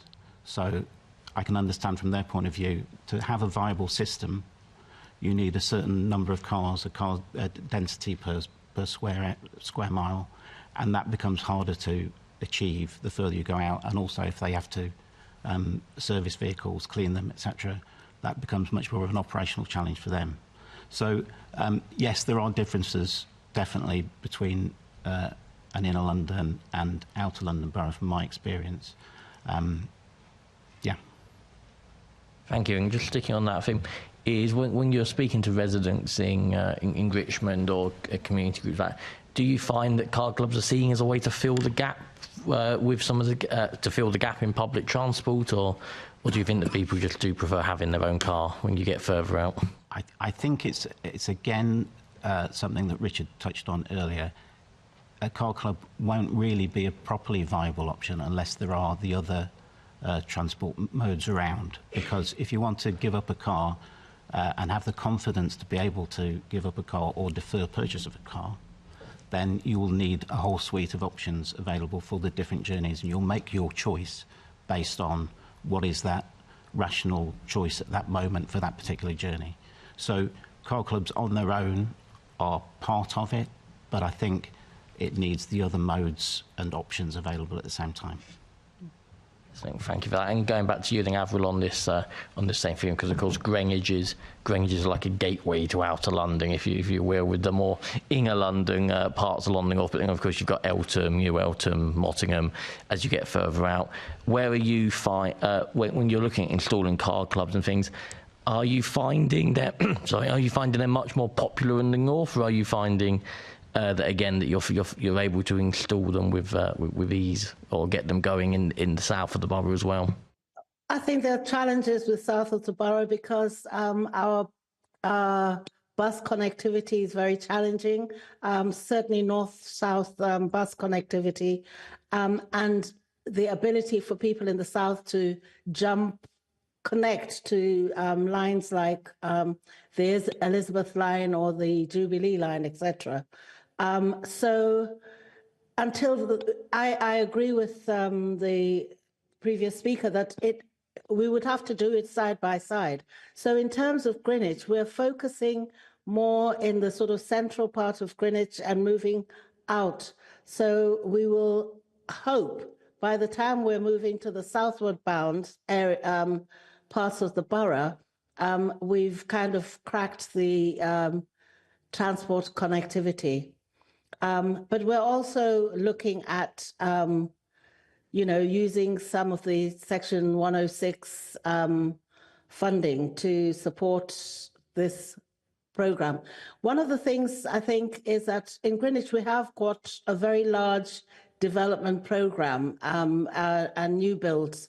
So a lot of that also is, and again, that tends to be focused in the northern parts of the borough. So we're using that also as an opportunity to increase car club use. But there's a challenge certainly for the south of the borough. Perfect, thank you. I'm throwing the question into all of the panel. We'll start with how can car clubs help achieve the Mayor's transport strategy aimed to reduce overall traffic levels in London by 20 to 15% by 2041? And we'll start with Lena. Thank you. I think we've already heard, I think, from all of the speakers on both this panel and the previous panel that it is about an overall integrated approach. And when I previously spoke to the Assembly on car clubs, I think it's a couple of years ago, and we spoke about the 6 commitments that TfL had set out that we wanted to progress. It was really about linking the work on car clubs to other policies and developments that were going on at the time to really ensure that we can push forward this integrated approach. So one example of that is the ULEZ scrappage scheme. Again, we heard about it in the previous panel. It was very limited what was done on that with the first ULEZ expansion to inner London, but with that feedback we really did try to do provide more offers and also improve the communication around that for the expansion to outer London. As you may be aware, we're currently evaluating that scheme and what the take-up was, and we'll report on that shortly. So it'll be really good to see what difference we've seen in the uptake between the inner and outer expansion. So in terms of continuing to drive that reduction in car use and traffic that we're looking to see, it is really about seeing where there are opportunities around other projects and developments that are happening where we can integrate our work with the car club operators. So outer London, we've already heard mentioned quite a lot today, which clearly is a significant challenge. So for us now, looking at, focusing at improving cycling connectivity within outer London, looking at what are the next steps for Superloop, and thinking about how we can build a comprehensive offer where it does go hand in hand with alternative provision, because otherwise that fear remains that by introducing significant number of additional car club vehicles, which we also understand is commercially a challenge, but that could lead to an increased take-up of car trips by those who currently don't own a car, rather than really act as that nudge to get you to think about, okay, well, actually, I can give up my private car because I now have an improved bus service, and I know when I can't take the bus, I can take the car, for example.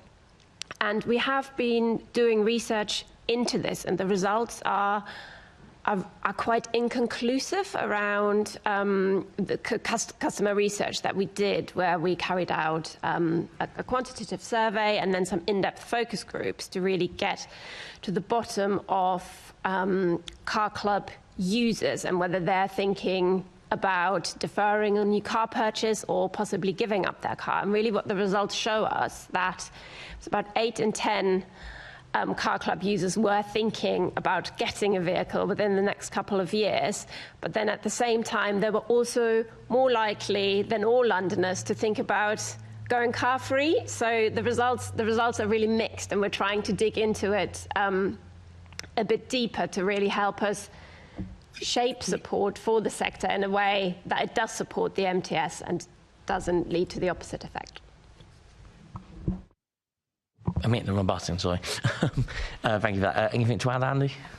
Yeah, thank you. I think where I'd come in on this is I think it's best to look at the net impact of car clubs rather than look on an individual basis. And every single piece of research that I've seen, including the Como UK annual reports and international reports, show that car clubs have a net benefit in terms of reducing car ownership and reducing car use. So I think there's still some scepticism out there, but that is consistent result in every bit of research that's out there. I'll be interested to hear more about the TfL research that perhaps might be showing something slightly different, but I think everything that Como have done over many years points to the same thing. So in that way, by reducing the availability of private cars, which people might jump into out of habit, you are reducing the number of trips that are made by car, and more people are making that judgment at the moment or planning that journey. What is the best mode? What is the best way of me to get from A to B? Is it necessarily a private car? Well, if you don't have one, you're not going to do it. We've got the option of the car club to use it for that journey that is perhaps best made by car, and you discussed some of those journey types earlier on. But it may be that you make the rational choice that actually I can make this journey by public transport, it's better for me, and I don't have the added expense of owning my own car. And Avril? I think there's a need to have an open dialogue between car clubs and boroughs like ourselves to address local needs, such as the expansion of EV fleets, sharing details on what's works well in other areas, and tailoring services for areas with lower public transport access. I think sharing car club and our objectives are an important part of ensuring sustainable growth. I also think that in terms of TfL, more could be done towards conducting research to validate statements that are made around the benefits of shared car ownership and the positive impact it has on boroughs and the environment. And I think there could be funding dedicated to installing air quality devices in key areas around boroughs. I also think that more funding could be directed, and I'm not here to look for funding, but I'm just saying, towards validating statements made around the benefits of car ownership. So I think the mayor has a really good role there. And I think there's a tripartite effort that should be operators, TfL and the mayor working to help address local barriers and ensuring that these car clubs can thrive in a borough with diverse transport needs.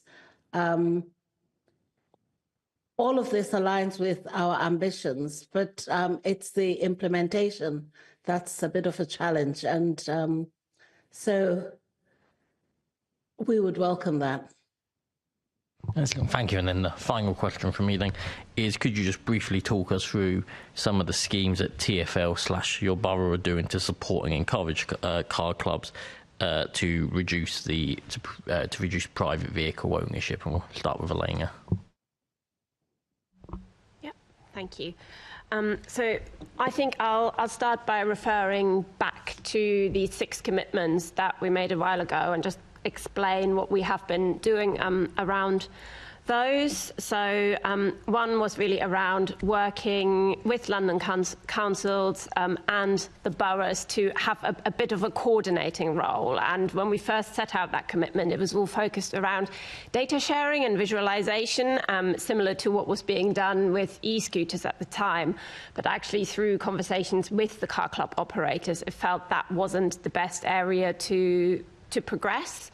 And Coma UK have done a really good job at convening the boroughs and helping us have those conversations to understand what would help boroughs push this in their areas. So one specific piece of work that we did most recently was to develop some best practice procurement guidance that the boroughs can make use of, where we're not just thinking about the commercial aspects of the procurement, but actually taking a step back and having a think about, from a policy perspective, from the perspective of the mayor's transport strategy, what are the sort of things you want to look out for when you're thinking about where or how might a car club be suitable for your borough? So thinking about what kind of data to look at to really help understand where can plug the gap and also support a reduction in car ownership and car trips, rather than putting it in an area where it wouldn't necessarily achieve that.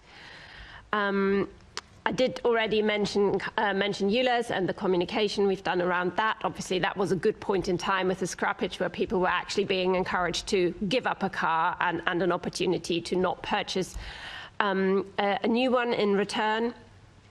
We have also done a bit of work around improving communication around car clubs. So we haven't done what was mentioned in the previous panel, like a big advertising campaign, for example, but certainly improved the information that's available on our website to help customers understand what car clubs are there to do, and also provide links to organisations such as Como, BVRLA, etc., to really make that connection.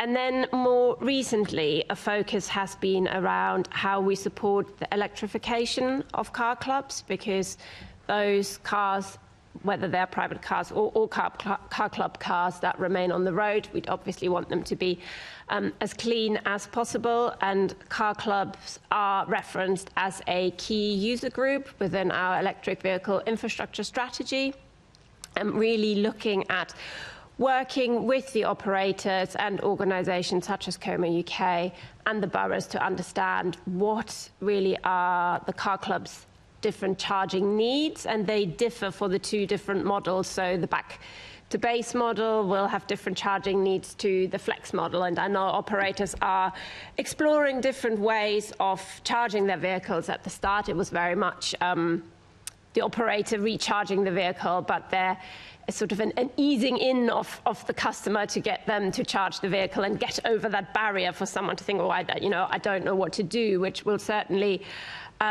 make electric vehicles within those fleets more viable. We are in the process at the moment of reviewing and updating the commitments that have been set out in that electric vehicle infrastructure strategy. So what is needed for car clubs and to support car clubs with that is certainly part of that as well. Yeah, thank you. I think one of the things I'd like to emphasise for my boroughs, at least, is that we've had political support for this right throughout. And since we first launched in Wandsworth in 2007, there's been different administrations in each borough, but there's been a consistency of political support, and that means that we are willing to provide parking space for car clubs, and we haven't put a cap on that. So if some car club wants to come into either borough and add spaces, we're very happy to look at adding spaces wherever they might want to look at them. That doesn't mean that we'll agree to every single discrete location, but we're certainly in for discussion about expansion wherever the car clubs are interested.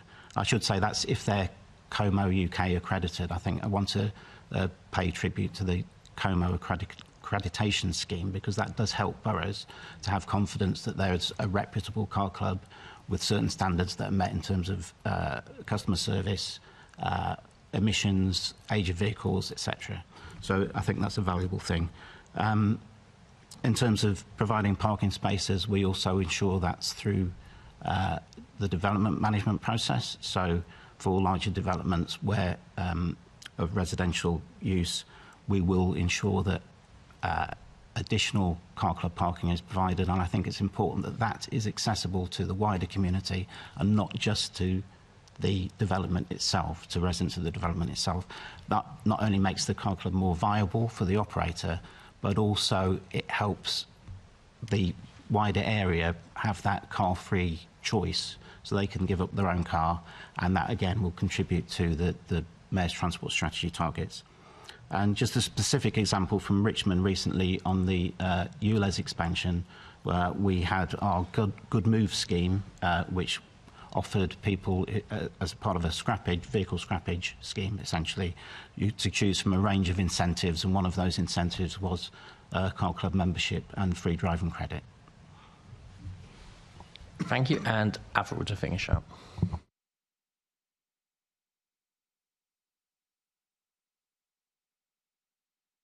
Your mic's going again, Avril. I'm so sorry. We are excited about moving forward with expanding our car clubs. We're looking to set specific targets, such as reducing car ownership, but also increasing car membership by 30%. Car club membership by 2030, which is aligning ourselves with the Mayor's strategy. We have the potential to pilot some innovative schemes such as car club hubs with integrated EV charging.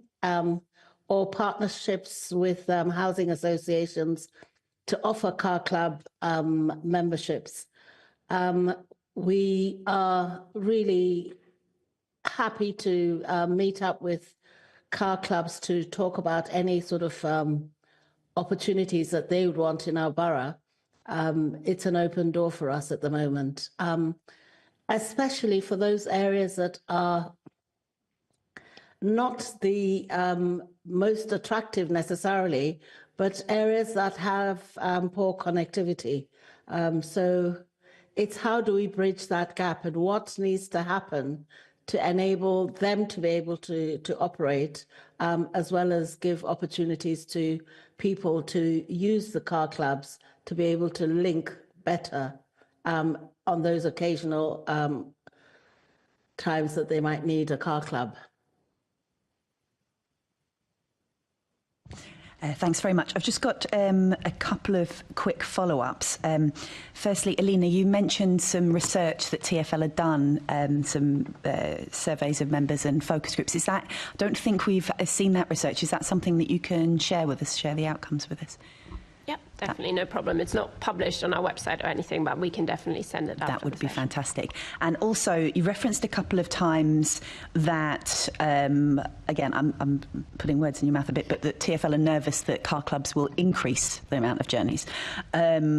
Now, obviously, we've taken evidence both from car club operators, who will obviously have a certain view, and Como is obviously very supportive, but they've done a lot of research. Do you have any research that shows that there is a danger, so that we can have that balance? Because you've said it a couple of times, but we're not hearing that from anywhere else. So. Yeah. So I think there's a bit of a link within the customer research that we did. So we'll send you that. And prior to that, we did some desktop research, which is just the evidence varies quite widely in terms of how many cars could a vehicle take off the road. I think it's probably a bit of a balancing act. I think for some people, it might generate additional trips, but for others, it will reduce trips overall. And what's that net figure? We haven't quite gotten to the bottom of that, but we can certainly share the other literature that we reviewed as part of the desktop research and that primary research that we did. I think that's really helpful for us to enable to understand your own TfL thinking. Assemblymember Russell also has a follow-up. Yes, it's on that same point about the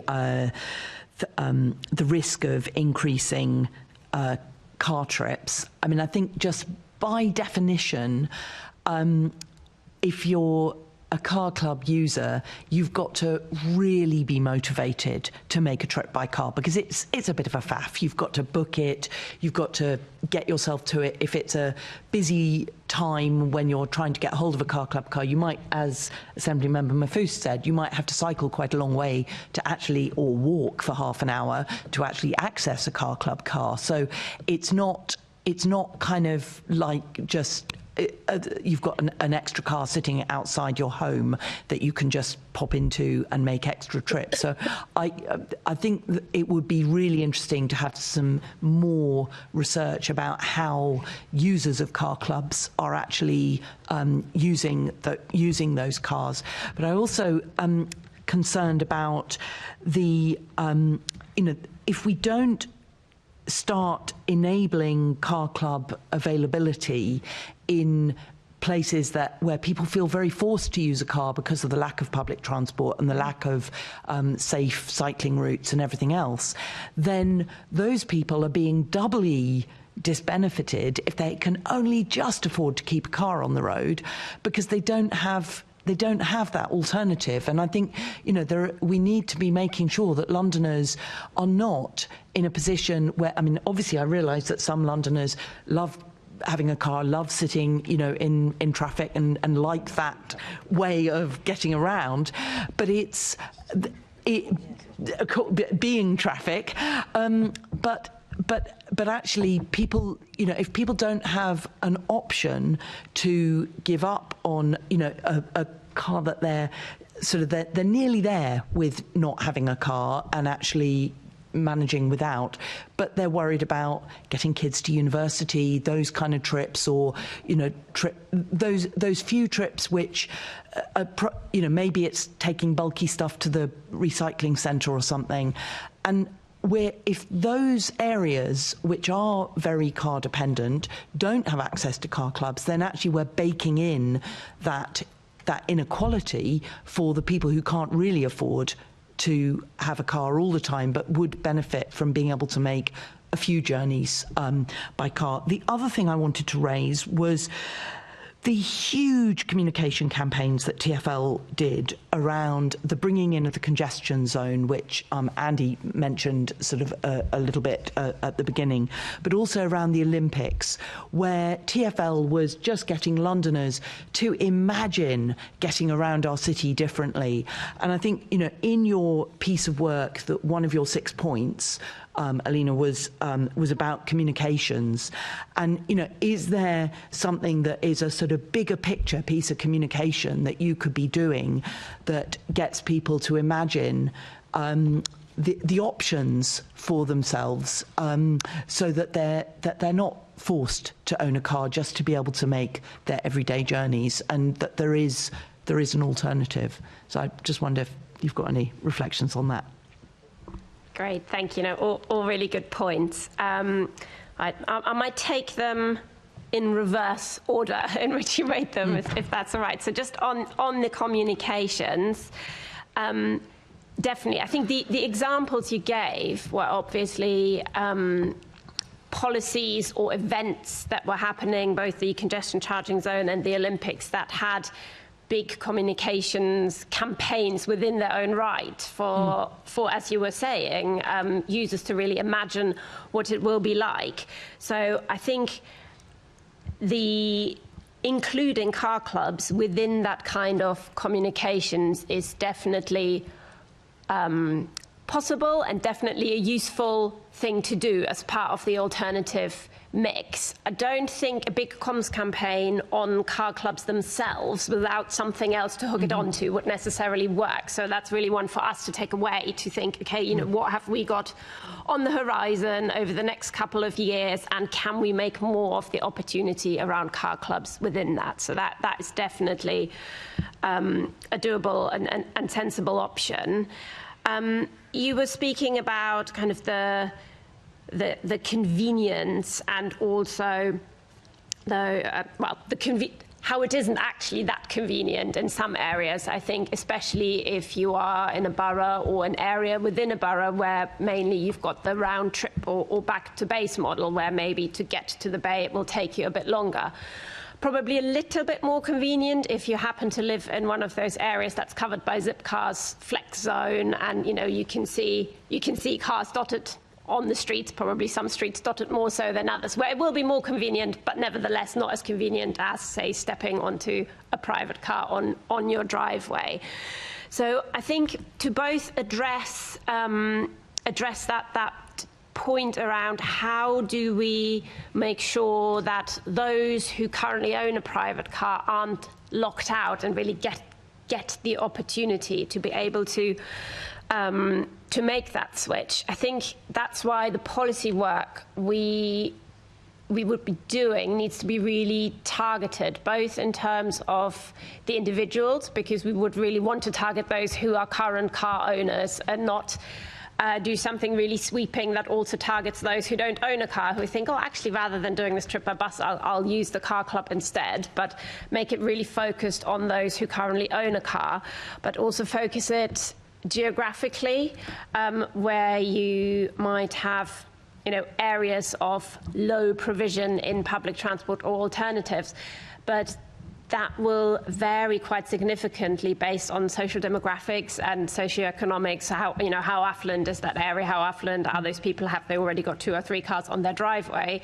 Versus the point you were saying, someone who can just about to afford to keep a car. It would be, from a policy perspective, it would make sense to target it in those areas, though I then do also understand the point that Richard made around the commercial viability. How easy is it for an operator to break into those areas? And possibly it is about looking at it in a wider picture, there might be some areas of a borough that an operator covers that almost for a while potentially need to subsidise those other areas as they're just making that switch. Can I just come back on one thing, because you sort of said, oh, someone might make a trip by car instead of catching the bus.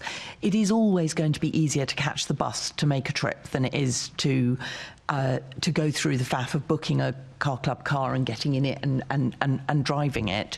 I think the kind of trips people make with a car club car tend to be more trips like taking bulky items or visiting people in places out of London where there isn't any public transport, so they're going to need a car at the far end of that trip. Assembly Member Russell, I think, probably made those points. Okay. But yeah, I just hope that TfL can see that people deciding to not have a car and use a car club is not about making lots of extra trips by car. And some of what you're saying is picked up in the research that we did as well, so I was happy to have a follow-up as well once you've had a look at that. I think it would be really helpful to see that, so we can absorb everything we've heard and you show us, and that we can come to our own conclusions as a committee. That's fine. Thank you. Assembly Member Mahfouz. Thank you, Chair. And I'm going to ask you all about what you feel the top barriers to accessing car clubs are. But I think just before I do that, I want to reflect on something that was picked up earlier about the Germany example. So did a bit of digging around, and actually there is a higher per capita ownership across Germany, 578 cars per 1,000 people versus the UK at 491. And even if we compare our capital cities, Berlin also has a sort of comparable number of, in terms of car ownership, to London. But if we come back to, I'm not going to re-rehearse the conversation that's just happened. If we take as read that Andy's survey results that you're referring to are correct, that actually the uptake of car club provision is a greater benefit to our city, I'm going to put a sort of Gino D'Acampo hat on now, and ask you, if this was Family Fortunes, what your top 3 barriers would be to increasing car club ownership or usage across London. So I'll start with yourself, Andy. Thank you. I hope I don't get that bit. One of the barriers, I think I want to backtrack a little bit about where we are in terms of provision across London now, because it's a little bit different now than it was before the pandemic. And I think before the pandemic, we had a consistent growth in the number of vehicles and a growth in membership. Since the pandemic, we've had a growth in membership, but not a growth in the number of vehicles. So the number of vehicles that's available, even though we've got the number of car club parking spaces I mentioned earlier, not all of those are currently occupied. The majority are, but not all of them are. And some of that is the economic forces that are working against car clubs.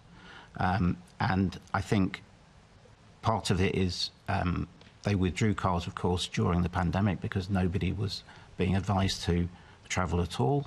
And then since then, because they want to keep their fleets up to date, there's been problems procuring vehicles through the automotive sector, and also expense of that, particularly in for example, the Zipcar Flex fleet, which is majority electric vehicle, and Richard spoke about the cost of electric vehicles earlier.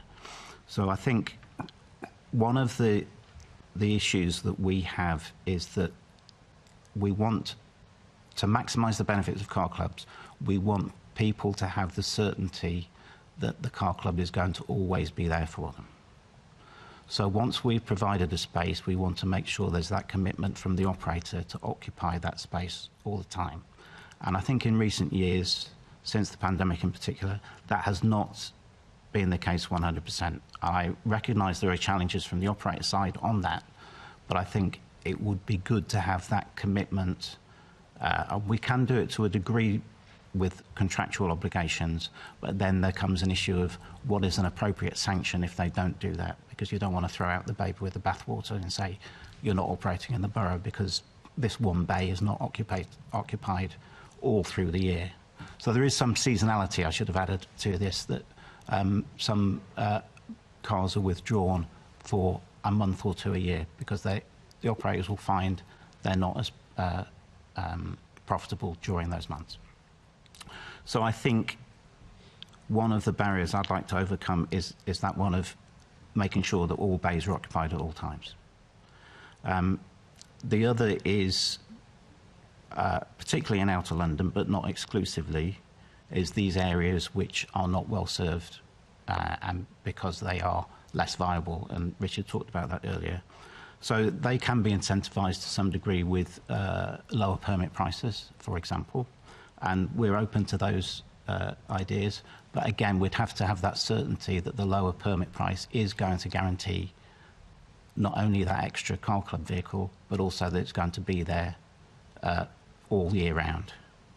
And I think something else that could help us is, as boroughs in particular, is there's a cost associated with creating new car club bays for the round trip model. There's the cost of the traffic management order, the signing and lining, and there isn't a dedicated budget for that. Now, boroughs have access to local implementation plan funding, LIP funding, which is distributed by TfL, and the guidance for LIP funding at the moment does not directly permit funding for car club bays. It's only as a supporting measure to another scheme. In contrast, there is direct funding for programs, mini programs of micro-mobility parking. So car club bays are only available for funding through the LIP funding as an add-on to a different scheme, and again where overall levels of car parking are reduced. Now, I would say that when you create a new car club parking bay, almost always that is taking what was used to be a general car parking space. So any car club bay is complying with this reduction in overall car parking. So I wonder whether that distinction is necessary in what TfL's put out there. Thank you, Andy. Alina? Okay, so in terms of top 3 barriers, I think picking up on the permit fees and something that Richard said earlier as well, we did a bit of work at the end of last year, just really from what's publicly available to see how do they vary between different boroughs. And to a certain extent, I can see why they vary, because there's some local context within which they have to be put, but the range really is extreme. One of the barriers, I think, which Richard also alluded to, is where you then compare those to the fees for having a residential parking permit within a CPZ. So where a permit for an individual to park their car within an area is cheaper than a permit for a shared vehicle that would be used by multiple households. That, I would say, is one of the barriers. Then sticking with pricing, but from the other angle, actually just the ease and relatively low cost of parking, especially in outer London. I think let's leave central London aside, that's a completely different picture, but sort of on the boundaries between inner and outer, and then within outer London. It is relatively easy to drive unless you're going into a congested town centre. It is relatively easy to find parking, so there isn't that inconvenience about having the own car. Whereas if it was quite easy to park a car club vehicle in differently to a private car, I think that is one barrier that could be overcome. And then I think the third barrier I would put as understanding of car clubs and how they work and having the confidence to do it. That is really something that came out in our research as well. And the point that Richard made, actually, those who are members and use them think they're great, they're easy, they're happy to use them, but it's that barrier where a lot of people don't even really consider them because they might have seen a vehicle, but they don't really understand how it works, or they think they have to pay for a monthly membership when actually quite a lot of those things aren't true. I think that's probably an off-putting factor when you think, okay, I've got my own car. I know how to use that. I don't want to subscribe to another service, but actually you don't really have to do that to use a Zipcar once a month, for example. Thank you. I really appreciate that, Alina. And overall, online? Yeah. Thank you. I think for us, it's pretty similar to some of the statements before. Car dependency in suburban areas is very high. And many areas of our borough, particularly in the south, as I said earlier, have lower transport accessibility, and that results in higher car dependency, and therefore there's a slower adoption of car clubs.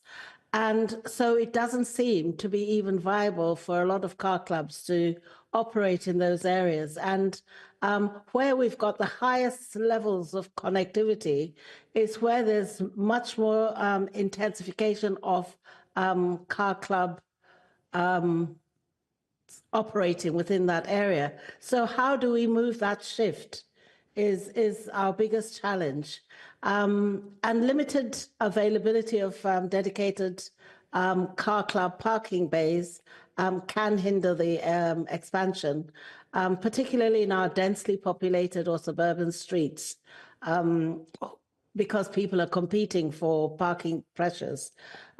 We have an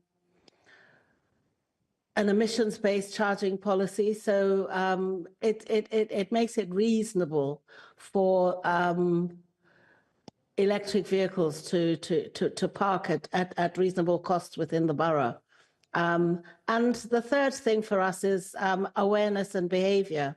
I think there are some areas that need to have a lot more sort of promotion of how car clubs can help subsidise in those times that active travel is not possible, like taking stuff to the amenities, large things to dispose of.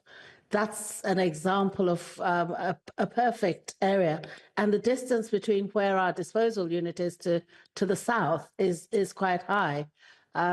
So we need to have that awareness brought in. We're working with Lewisham to increase our EV charging through the Levi project. So hopefully we will be able to access or make more available to the car clubs. But there are some challenges, yeah. Thank you, Avril. So I just wanted to clarify a point that you made, Andy, in your response. So you talked about some cars not being there all year round. What's your understanding as to why you would not have a car all year round? How would that make a saving for the car club company? Because presumably they don't just vanish it into thin air to save a bit of money for a month or two. Yeah, I think probably the car club firms would be best placed to answer that, but they have told us that particularly in winter months there's less demand. So that's the situation. Yeah, I just don't understand how that turns into a saving, because you still got to park the car somewhere else. But and then just not have any income for it at all. But anyway, and then both of you here in the room have made the point around the permits and the inconsistency of charging. One of the points I'm sure boroughs would point back is actually, obviously, you know, with 60% cuts over the last 14 years, etc., is that actually what they're doing is they're charging them more because this is for a profitable company to place a commercial vehicle on the streets rather than a resident who lives and pays council tax of probably well over £1,000 a year, etc., to the local authority. So, and your point, Andy, really in terms of sort of the additional costs of signing and lining on the street, could you not build in those upfront costs as part of an initial permit fee that would allow you to cover those costs? Because you're both effectively sort of suggesting something where a situation where public funds are used to subsidise a private company profiteering in this scenario. Well, yeah, they are private companies, and of course they want to make a profit, but also they're providing a service that we want people to have access to. So the way to enable that is to make those companies viable and those car club spaces viable. I think on the permit price issue, what I'd say is that the prices of the permits in our boroughs are set according to transport objectives. So I think given that we've got, for example, in Wandsworth, like I said, 110 round trips spaces, 100 vehicles a day on the free floating model, and around 50,000 members of a car club. That's just in one borough. I think we're probably meeting those transport objectives. So I'm not sure that the permit price is, as a whole, an issue. I think probably what might be an issue is certain pockets where the overall transport mix is not there, where car clubs are not as viable, and that's somewhere where we might want to work with car clubs and look at having a discounted permit rate. I just come in on that as well. Yeah, definitely. There wasn't the point Andy makes is quite right. They are public. They are private companies that are seeking to make a profit. I do think they operate on quite small margins. But just elaborating on the local implementation plan guidance that Andy mentioned.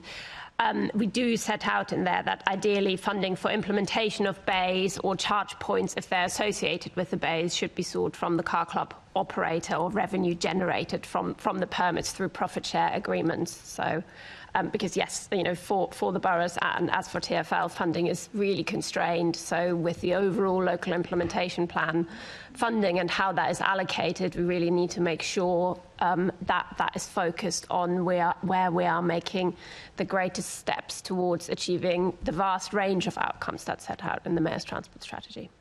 Thank you. Thanks. Assemblymember Garrett. Thanks. I just really quickly address some odd misinformation that came out earlier from our side of the table about why people in Outer London have cars. So last night I made a journey by car. It took me 10 minutes each way.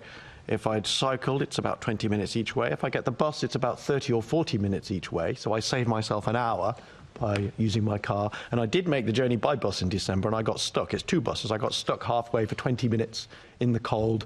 The bus service is rubbish by comparison, and I really think people whose experiences in inner London might want to spread their wings elsewhere and experience the joy of the public transport system that we enjoy, for example, in Sutton, where that journey was. And perhaps you then might understand more why it is that we own cars in greater proportion than anywhere else in London, and where we use them, and why the experience of using them is quick and efficient journeys, not stuck in traffic. Maybe that's what it's like elsewhere in London. If I could turn on a different topic to TfL, I think what we've heard is a lot of positive, or some discussion about positive benefits of car clubs and how they can, potentially transform the world. And possibly you've gathered I'm a bit sceptical about how much they can do that, because the market penetration seems to be quite low. And I've picked up a bit that some people are casting TfL as the villain in this, because you don't count them as sustainable transport. You don't count them in the way that they would like them to be counted, or subsidise or support them in the way that they would like. Is your sense that car clubs are a sort of a niche thing? I think the numbers we looked at from Germany earlier, which was given as an example where they're quite successful, 0.1% of vehicles owned in Germany are car clubs. Is this the reason why TfL is not rushing with both hands to grab it? It's just because it seems like quite a niche thing that works well for people in a niche situation, but it probably isn't, a broad mainstream answer to the question of car ownership and car use. Thank you. I probably wouldn't go as far as saying it's a niche thing. We've certainly, just drawing back to that Germany example or some others, have looked at other cities, what are the factors, why it's working there well. And there are definitely lessons that can be learned, but there are also always some really fundamental differences just to how the wider public transport network works, how that is set up. So, I wouldn't say it's a niche. I would say for TfL, we do think it is important, sort of bringing it back to those remaining 20% of trips that we do acknowledge that need to be driven because there simply aren't suitable alternatives. I think what is the role of car clubs within those? That's where it comes back to. And obviously different cities where it might be working differently will have overall different policy objectives as well. So for us, it really comes back to that backbone objective of the 80-20 mode share target within the Mayor's Transport Strategy. Okay. I suppose the comparison I draw is with the dockless bike schemes, where the problems that people identify, particularly in inner London with the dockless bike schemes, is they're so popular that they just become a kind of hazard to everybody else in terms of parking and land use. Whereas, so in other words, it's you see enthusiasm from people to adopt it, which then becomes a challenge to manage, a bit like, I suppose, the challenge of managing parking of private cars. Whereas with car clubs, the opposite. It seems to be constantly, it needs oomph, and I just wonder whether we're in the world of pushing water uphill a bit. And if it was as good as everybody suggests, why do we not have the same problem that we have with dockless bikes, where people are rushing to adopt them, and the challenge is to try to manage that growth? I mean, that is one of the reasons why, one of the things that have been asked for, sort of a target of how many car clubs or how many car club vehicles we want to see in London. And that's what you're saying is one of the reasons why we have steered away from that, because we're not seeing the car club or having the vehicle as a thing in itself, but as something to support the wider outcomes and objectives that are set out within the Mayor's transport strategy. And we certainly wouldn't want to be in a situation where anybody's rushing to put them in and then there isn't any use. But it is a bit of a chicken and egg situation. You need to have a certain provision within the market for it to be attractive for people to use, but you don't want over provision either. Okay, and just on a different topic, I know one of the MTS targets is to reduce car ownership. We've talked about that today. Am I right in thinking that you don't publish the data on that, what the car ownership levels are now, what they were in the past, and therefore what progress is against that target? Because our briefing from the scrutiny team here suggests that data is not available, but I thought I'd give you the opportunity to tell us that it is. I'm not sure off the top of my head, but I can certainly take it away, and we'll include it when we write with the research to understand if it isn't, why that is, or actually if it in fact is. Brilliant. Okay, thank you very much. Thank you, Chair. Thanks very much. Yeah, it'd be interesting to know that, but I think it's not collected by TfL, but it is collected elsewhere. So it'd be interesting for you to clarify that. Because obviously there are numbers out there, aren't there? Yes. So we're going to Assembly Member Bakari, who's online now. Thank you, Chair.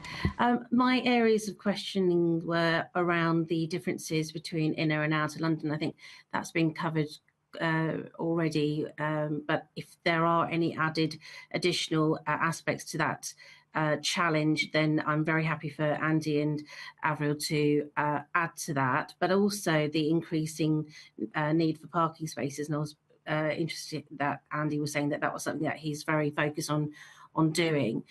Avril mentioned 106 agreements and using that to utilise that kind of provision. Can you go into a little bit more detail about how successful using the 106 section approach to getting more parking spaces for these particular schemes have been? And if you can go off mic. Thank you. Yes, in terms of our new developments and mixed, we've found that quite effective in increasing the number of shared car use space. We're also exploring using Section 106, and it's still at the exploration stage, to support initial membership costs, just to try and encourage people to try it out. Again, where our developments are in the borough are predominantly in the north of the borough, and so the area we would really like to be working more in is further south of the borough. And that's where our challenge lies. But I don't think car clubs is, the panacea. I think it's one of various components that work together. I do see that in terms of the hierarchy, car clubs will not be in the same place as cycle, walking, and so on and so forth. But it just is one component. And if it reduces somebody from choosing to own a car, it means maybe several people might choose to use the car club. And for me, that's a positive. Thank you. And Andy, you were talking about how you were going to be focusing, particularly in Richmond, on increasing parking spaces. What about mobility hubs? You did mention that as well. Is that something that you'll be focusing on and increasing as well? I didn't actually mention mobility hubs, but that we're I open did. to all ideas. Yeah, sorry, Andy. It was Avril who mentioned it, but yes, Yes. if you can go ahead, yeah, Andy. Yeah, so I don't really have anything more to add to my earlier. So there's no plans for your areas to increase in or try to even have mobility hubs within your area? No, I'm not saying that. I'm saying that where, in terms of car club provision within mobility hubs or any other package of measures, what we're struggling at the moment, or perhaps struggling is not the right word, but what I said earlier about the stagnation in the number of vehicles relative to the growth in membership. So the operators aren't exactly knocking on the doors to say we want extra vehicles in your area at the moment. They are responding to the development-related demand, but not to the wider latent demand that's out there. So Okay, yeah, thank you. we are adding various things like the micro-mobility parking and electric vehicle charging and parklets. But adding car clubs to that, we need the operators to commit to that space before adding a new space. Great, well, thank you for that. And the other question I wanted to ask you was a lot of the car hire companies are pushing for this particular idea, and I know that Tower Hamlets have recently started working with a company which is a council pool car system. Is this something that your areas and your boroughs are also considering as well? Andy, can go to you first. Is that something that you've been considering too? It's something that has been considered. I think, generally speaking, there's a drive for fewer staff to use cars rather than to use car clubs. There are complexities with how that is managed. So there is availability of using the existing car club fleet, but not within council parking areas. So I know some boroughs do it and some boroughs don't. It's not something that our boroughs have got a particularly strong record in, but I think there are reasons for that because it's quite complicated to manage. Avril? We are actually in the process of our staff transport strategy, and so that is going to form part of our thinking. Clearly, as part of that strategy, in line with our transport strategy, it's reducing the number of car trips taken. However, where it's occasional use of a car, just to go to visit a client or something like that, we are exploring how we utilize this. Great. Well, it's good to see that councils are, modelling the way that we can be using car clubs. And I think if that's happening within the councils, it's going to increase that number of usage within the residents themselves. And on that point of comms, and Avril, you've talked about this as well, quite a lot about comms. Is there any specific work that you're going to do within the comms that actually focus on minority groups? Because we've heard earlier about how it tends to be a certain demographic that uses car clubs rather than minority groups. Is that something that you'll be looking into as well, Avril? Yes, definitely. For us, it's pretty similar to the work we're doing on cycling because, again, various minority groups and women are low down in the take-up of cycling. So this is going to form part of our overall strategy, yeah. So I'll just wrap up with the last question. I think that it was pretty evident from the previous panel that when Richard was talking about patchwork quilt approach across London, what would you say is needed or changes needed to be made to the London plan when it is updated next year that could support parking provision for car clubs overall? Avril and Andy. Thanks. I think at the moment, London councils and TfL are working together to kind of have a more rationed view of the use of mobility, cycles and so on, and scooters. But I think it would be really important to have a wider view on cross-borough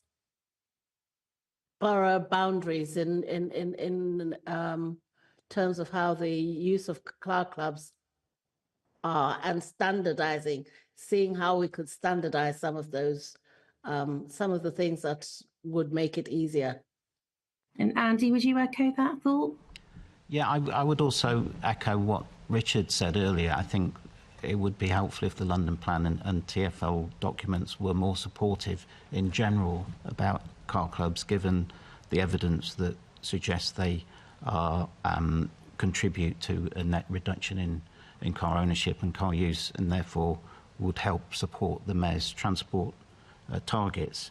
I think in terms of the London Plan specifically, I think I'm quoting from the London Plan where it says that car clubs share many of the negative impacts of privately owned cars. Now, I'm not sure that's absolutely correct. I think that's looking at a car club as a car rather than a service that enables people to get rid of a car or use cars less. So I think it would be helpful if that phrasing was reviewed, and I think also just a general more supportive wording around car clubs would be helpful. Thank you very much, Chair. That's all for me.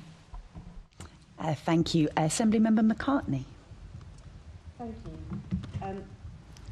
My question is, we've talked a lot today about the barriers that you might be able to deal with encouraging more car clubs to perform in your borough.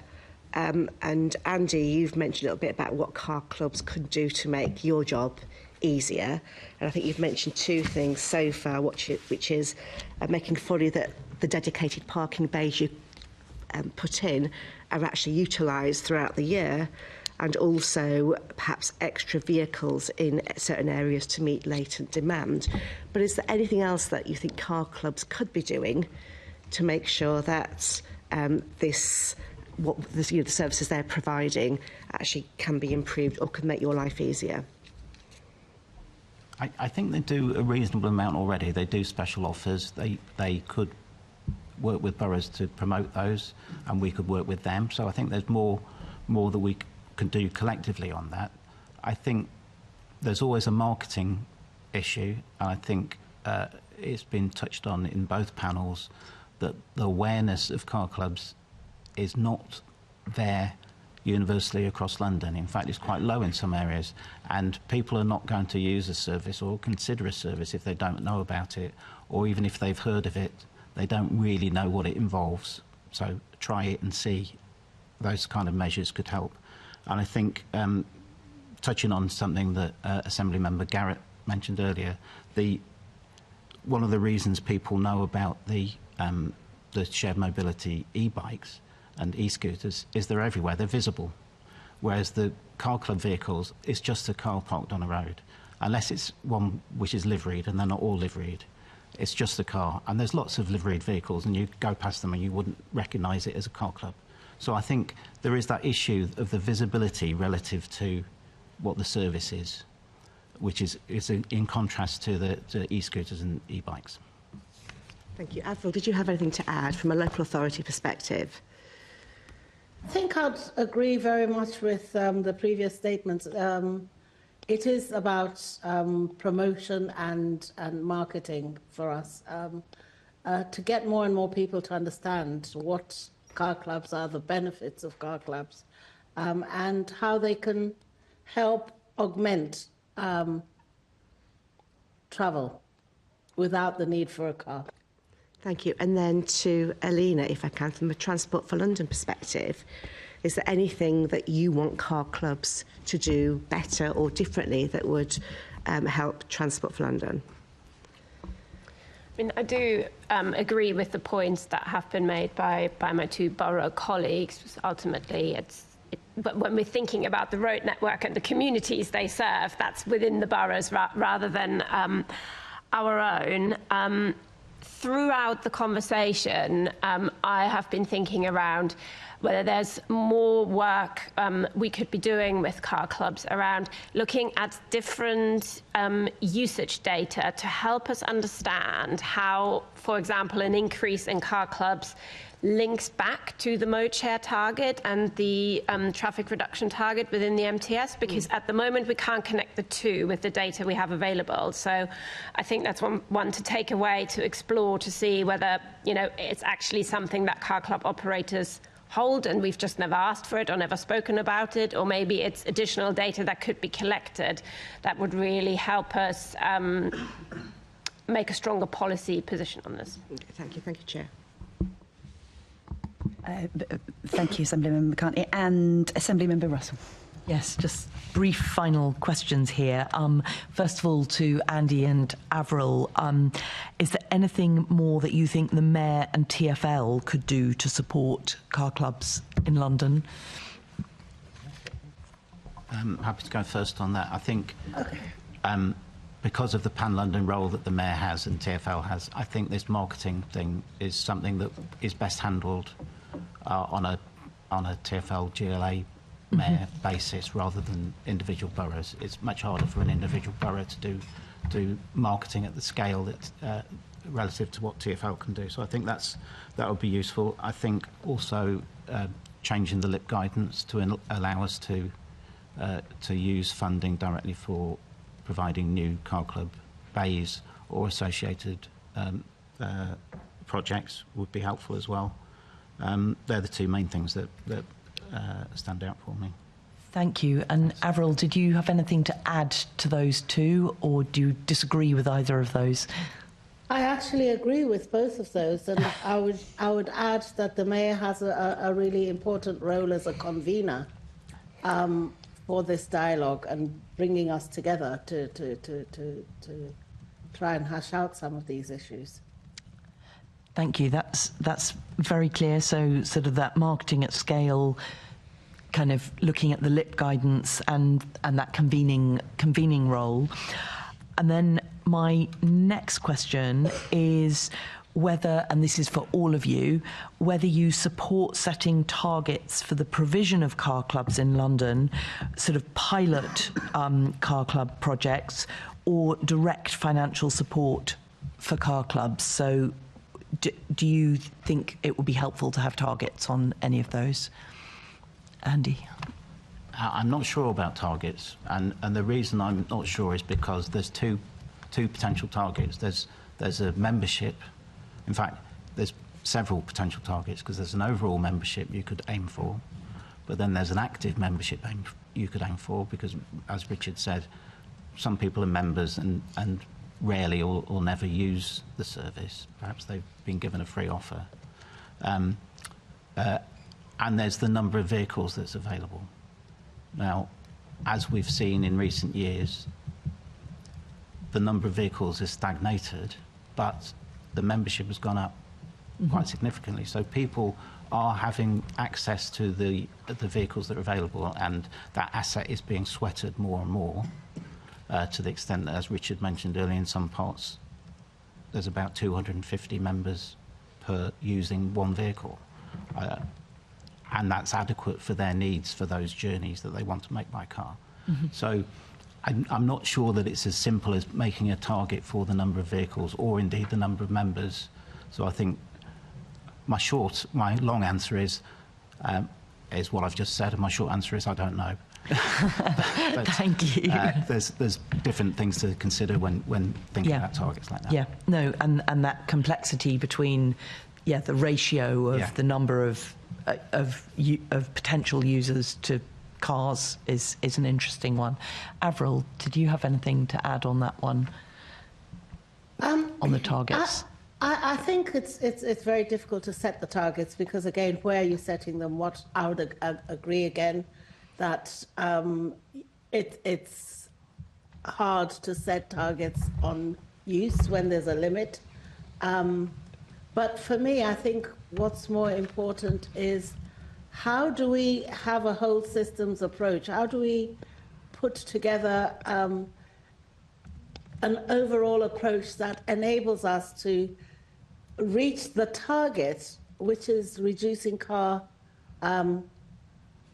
use and reducing the miles driven in the borough. Yep. Yes, and the relationship between that and the public transport, the numbers of people who own the proportion of people owning a car in a borough, and going down. Yeah. Thank you. That's very helpful, Alina.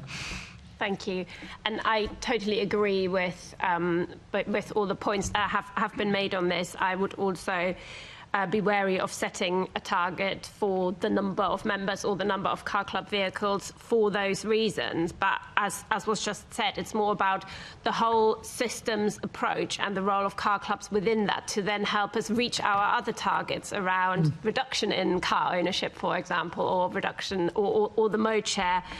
The mode share target, because we might have a target of, say X number of car club vehicles across Greater London, but actually, how will we know that that is really driving the overall outcomes that are set out in the Mayor's transport strategy, which is much the same reason that we don't have targets for other modes within the MTS, like where we're saying, X vehicles or X members of certain schemes.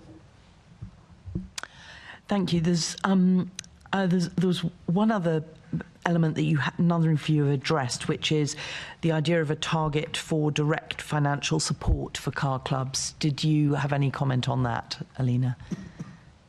I mean, it goes back to what I was saying earlier about the local implementation plan guidance, and where we are very constrained in the funding that we do have available that needs to be divided across a number of policy areas. Many of which where there isn't a private enterprise as another agent within that. So at the moment, we're not setting any targets, and it is as set out in the LIP guidance.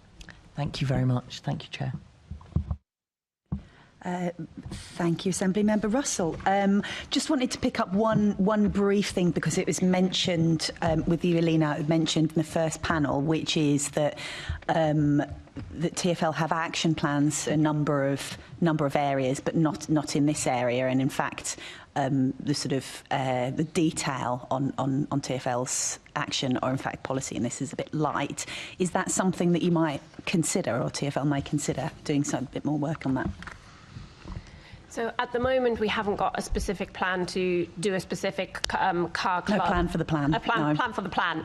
At the moment, we are not envisaging doing a car club action plan.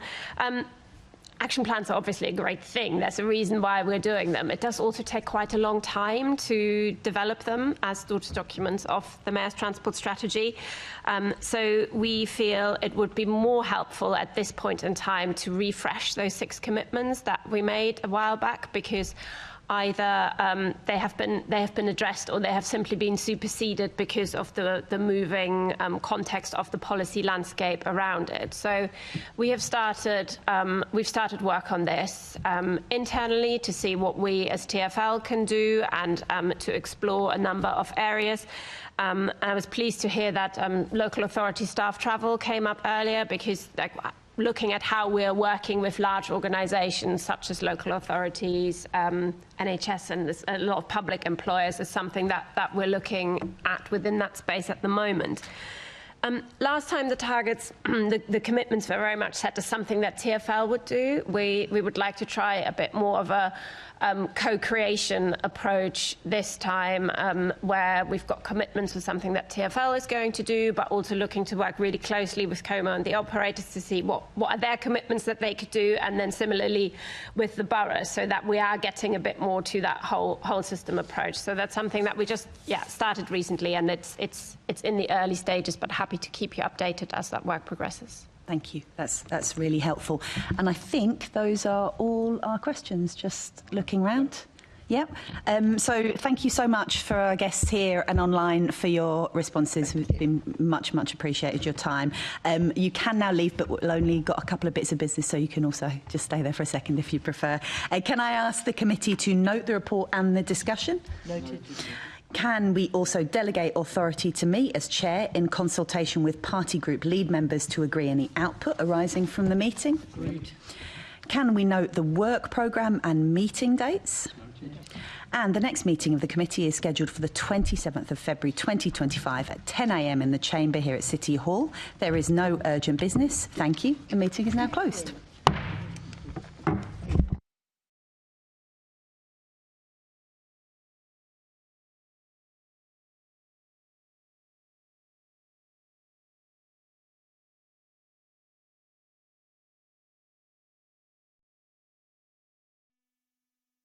This is the broadcast from City Hall, the home of the Greater London Authority.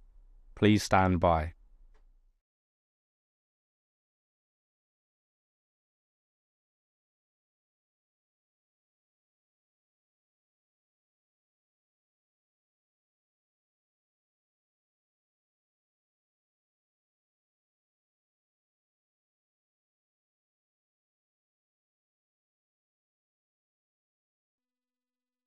This is the broadcast from City Hall, the home of the Greater London Authority.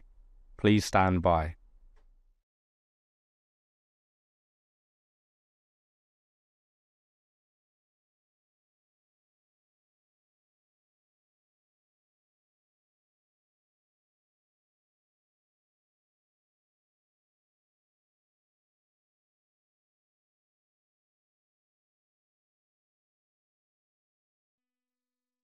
This is the broadcast from City Hall, the home of the Greater London Authority. Please stand by.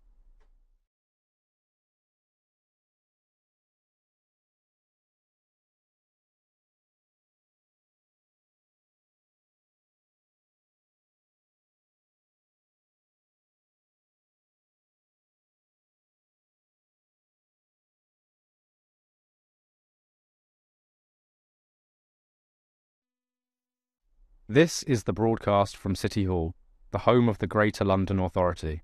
Please stand by.